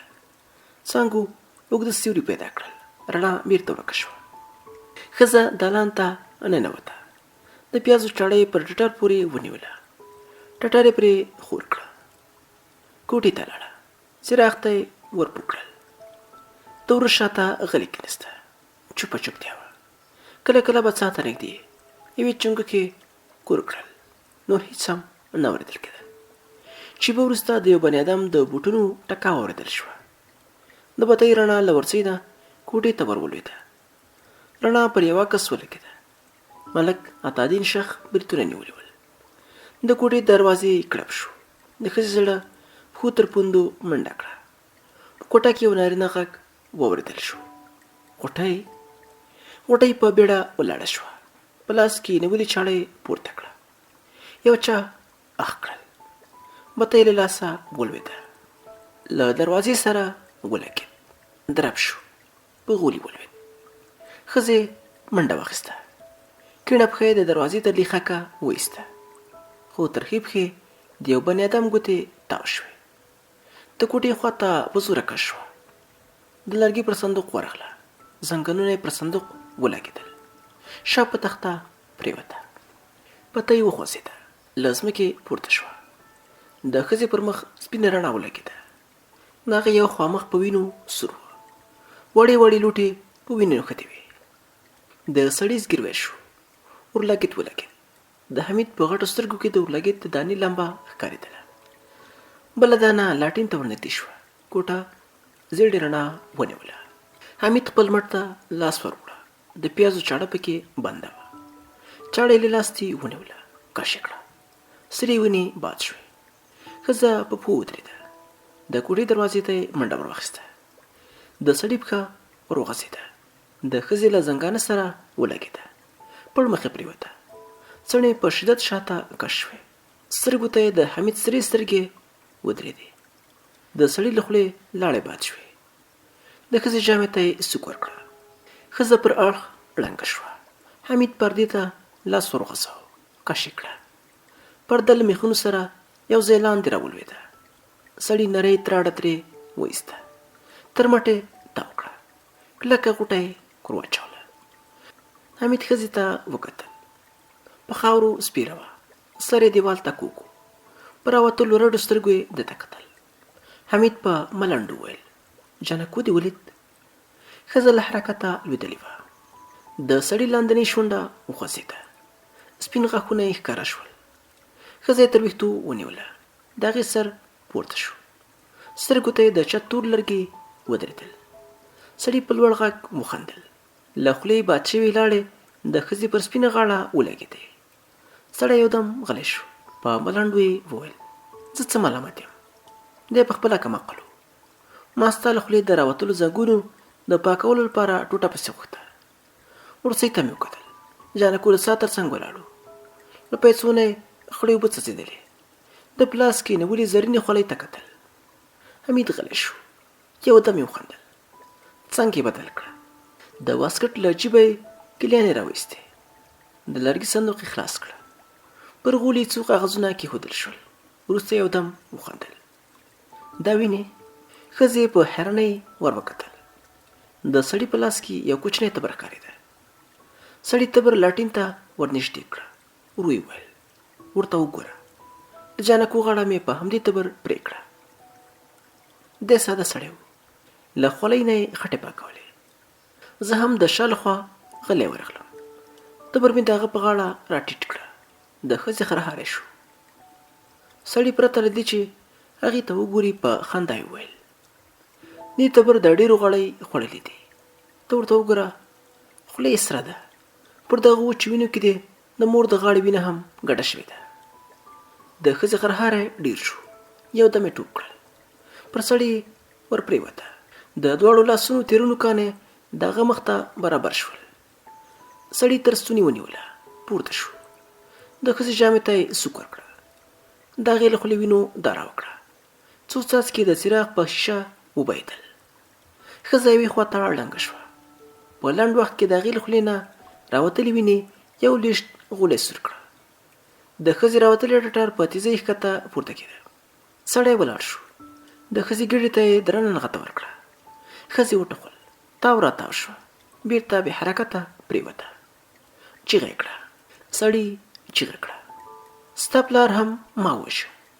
ستا پلار هم ما ووژه. د سپي زوی ته سلامت 2 ساعته متلو. کله چې د غوثو له کوره راووت، په خوړ کې مې د تبر وار پرې وکړه. شپه وه. تبر سم ځای ونه لګېد. د منډه واخیسته. په تیاره کې رانه ورک شو. خو وروسته مې پیدا کړه. په همدې تبر مې په غاړه ووهه. سړی غلی شو. یودم یې شونډې ویړې کړې. ښځې ته یې وکتل. په ملنډو یې وویل: خو دې نه پوښتل چې ولې؟ ښځې تیزه ساه وخله. د سړي تندی تریو شو. چیغه یې کړه: پلار ته مې دې مرکه ور ولېږله. ته مې ورنه وغوښتې. خو د غاړې کولې. ویلې چې ملک سړی یم، څنګه خپله لور یو موټروان ته ورکړم. سړی غلی شو. ښځې ته یې وکتل. هماغسې تیزه تیزه ساه وخله. سړي وخندل. په ملنډو یې وویل: پوهېږې چې ته مې ولې کولې؟ ښځې رډې سترګې ورته نیولې وې. د سړي تندی تریو شو. په خوشکې وویل: زه ستا پر خیرن مخ نه وم بیان. خبره د 8 جریبو ځمکې، باغ، کلا او ګاڼو وه. ستا پلار نه خپل درلود او نه هم تربور. له غوثو هم میراث وه. خو دا جایداد ما د ځان لپاره تیاره ګوله ګڼله. بس ملک باید مړ شوی وای. ما همدا کار وکړه. خو ګوډ غوثو په سټ کې راشین شو. هیڅ مې نه ورته ویلي. هسې را سره بده شوه. که ګوډ په کلا کې نه وی اړولی، مور دې په خپله راضي کېده چې دا زما په نامه کړي. پر هغې غواسې هم ګران و.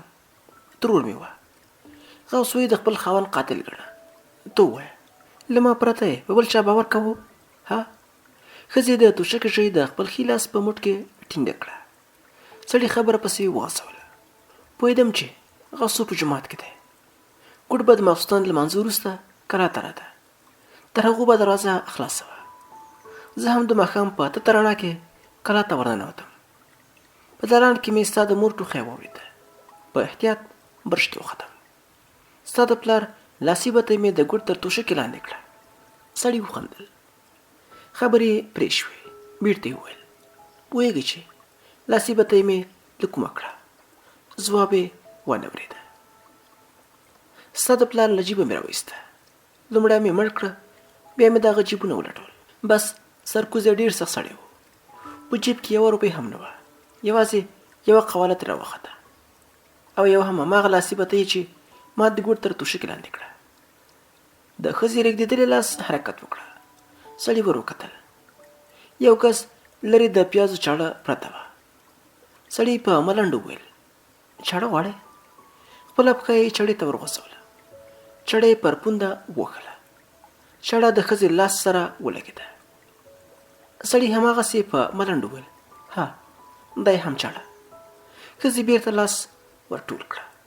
د پخوا په څېر ستونې ستغ پرېوته. چت ته یې وکتل. له ښۍ سترګې راوتلې اوښکه یې ور وغاړېده. د غوږ تر څنګ یې په ګڼو ګرګوتي ویښتو کې پټه شوه. سړي وخندل. مور مې دې هم همداسې ووژله. ماښام قضا کادانې ته ننوتم. تر ماسخوتنه ماتلو. مور دې له څراغ سره د باندې راووته. د خوارکۍ سړو اوبو ته زړه شوی و. په لاس کې چایجوشه ښکارېدله. نیغ د څاه خواته ور روانه شوه. خو بوکۍ لا نیمایي ته نه وه راپورته کړې چې د تبر وار مې پرې وکړه. هغې هم تر خولې راونوته. په غېږ کې مې راړنګه شوه. لاسونه مې سترو وینې ونیول. د هغې سر مې سا ته ورغځاوه. په خپله پورته برش ته وختم. د ګوډ خرهاری خود. غاړه یې د تبر خولې ته ښه جوړه وه. خو مې نه وشه. که مې داسې کړی وای نو ستا د مور او پلار قاتل به څوک وای؟ ته به څنګه زما کېدې؟ ګوډ خو مې د بدۍ په پلمه په رڼا ورځ هم وژلی شو. ما یې یوازې پر سپینو پیسو خپل له وینو ډک لاسونه څنډ وهل. له برجه راښکته شوم. ترور مې له پښو ونیوله. څاه ته مې ورخوشي کړه. پام مې نه و. زرینه خولۍ مې هم ورسره ولوېده. زه بېرته کادانې ته ننوتم. شېبه وروسته له کوټې راووتې. چیغې دې کړې. ګوډ له برجه راښکته شو. سړی غلی شو. بېرته یې شونډې وخوځېدې. په نورو خبرو خو ته هم پوهېږې. ما د کادانې له وره هر څه لیدل. کله چې جانکو د خلکو د خبرولو لپاره د کلا دروازه خلاصه کړه. په کلي کې د هغه له چیغو سره سم زه هم له کلا راووتم. سړي څراغ ته لاس ور وغځاوه. د ښځې مخ ته یې ورنږدې کړه. خوله یې په وینو سره وه. په سرو شونډو کې د لاټین ژیړه رڼا ښکارېدله. سړي په خندا وویل اوس یوازې ته پاتې یې. غم مه کوه. ستا غم یې هم خوړلی. اوس دې باغ ته بیایم. هلته جامې درنه باسم. بیا دې پر تبر غاړه وڅوم او لوڅه لغړه دې د جانکو په ټټر پرېباسم.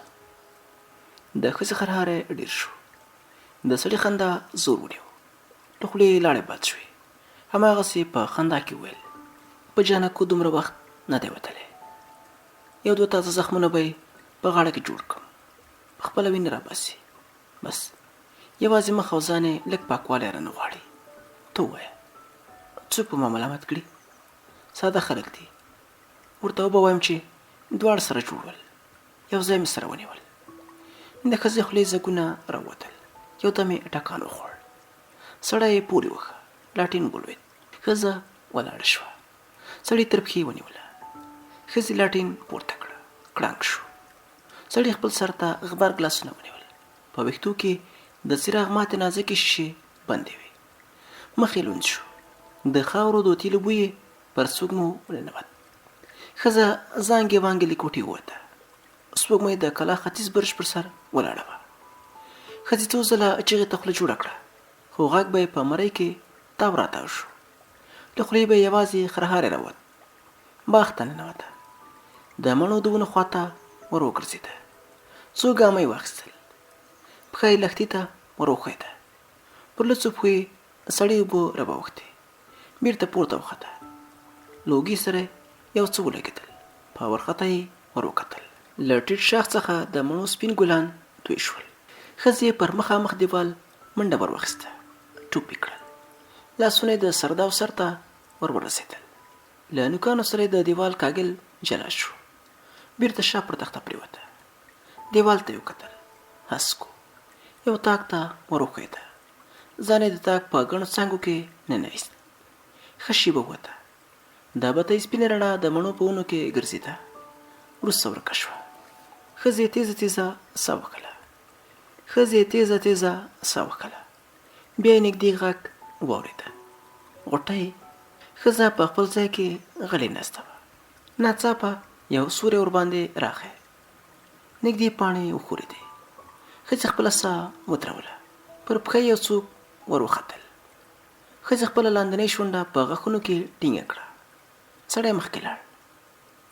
ښځې سړه ساه وایسته. چوپه چوپتیا وه.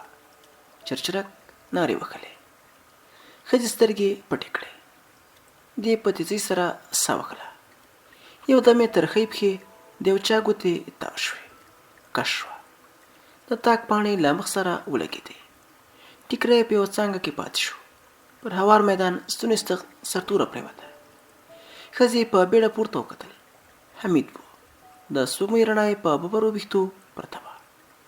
حمید د هغې پر ټټر پښه کېښوده. په لاس کې تېره تبر ښکارېده. ښځې د هغه تر پښې ګوتې تاو کړې. سړي د ښځې په ټټر زور راوسته. تبر یې پورته کړه. ښځې وټوخل. تبر ته یې وکتل. په ستورو کې ولاړو. ښځې سترګې پټې کړې. شېبه ووته. د ښځې پر مخ او غاړه تاوده څاڅکي ولګېدل. خرهاری تر غوږو شو. سترګې رڼې کړې. تبر هماغسې پورته ولاړ و. ښځې حمید ته وکتل. د هغه له ستوني وینو دارې وهلې. تبر یې له لاسه جلا شو. ولوېد. تېره څوکه د ښځې غوږ ته نږدې په ځمکه ننوته. دی هم مخامخ پر یو تاک ورغی. لښتې ماتې شوې. درب شو.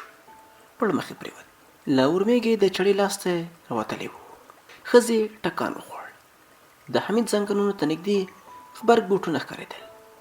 ښځې په راوتلو رډو سترګو پورته وکتل. یو څوک ولاړ و. څېره یې نه ښکارېده. د سپوږمۍ رڼا یې پر اوږو لګېدله. ښځه کېناسته. نیم ګز شاته شوه. سړی ورمخته شو. ګونډې یې پر ځمکه ولګېدې. څېره یې د سپوږمۍ رڼا ته برابر شوه. د کږه پزه درلوده. په سترګو کې اوښکې ځلېدلې. په غريو کې وویل: غوټۍ زویه. ښځې په حیرانۍ ورته کتل. سړي د هغې اوږو ته څنډ ورکړه. چیغې کړه: زه یم غوث الدین. د ښځې په ستوني کې خرهاری شو. زورور چیغه یې تر خولې راووته. لالا. ځان یې د تره غېږې ته ور واچاوه. کوکه یې کړه. د ژړا غږ په ټول باغ کې تاو راتاو شو. سړي د غوټۍ د ککرۍ په ګڼو پیچلو ویښتو کې ګوتې تېرې کړې. د هغې سر یې په خپل ټټر پورې ټینګ کړه. د ښځې کوکو زور واخیست. سړي په غريو کې وویل: هر څه به سم شي. هر څه. ښځې هماغسې ژړل. ښه شېبه ووته. د ښځې اوښکې نه تم کېدې. وروسته یې په نیولي ژړ غږ وویل: لالا، ما دې خپل کور ته بوسه. سړی د ښځې په ککرۍ شونډې کېښودې. ښکلې کړه. په وروسته د سپوږمۍ رڼا په دوه تنو لګېدله. دواړه د مڼو په ګڼو ونو کې کلا ته د پرې شوي وره خواته روان ول. ښځې خپل سر د سړي پر اوږه ایښی و. سړي په تګ کې ستونزه درلوده. کیڼه پښه یې درنه پسې اخیسته.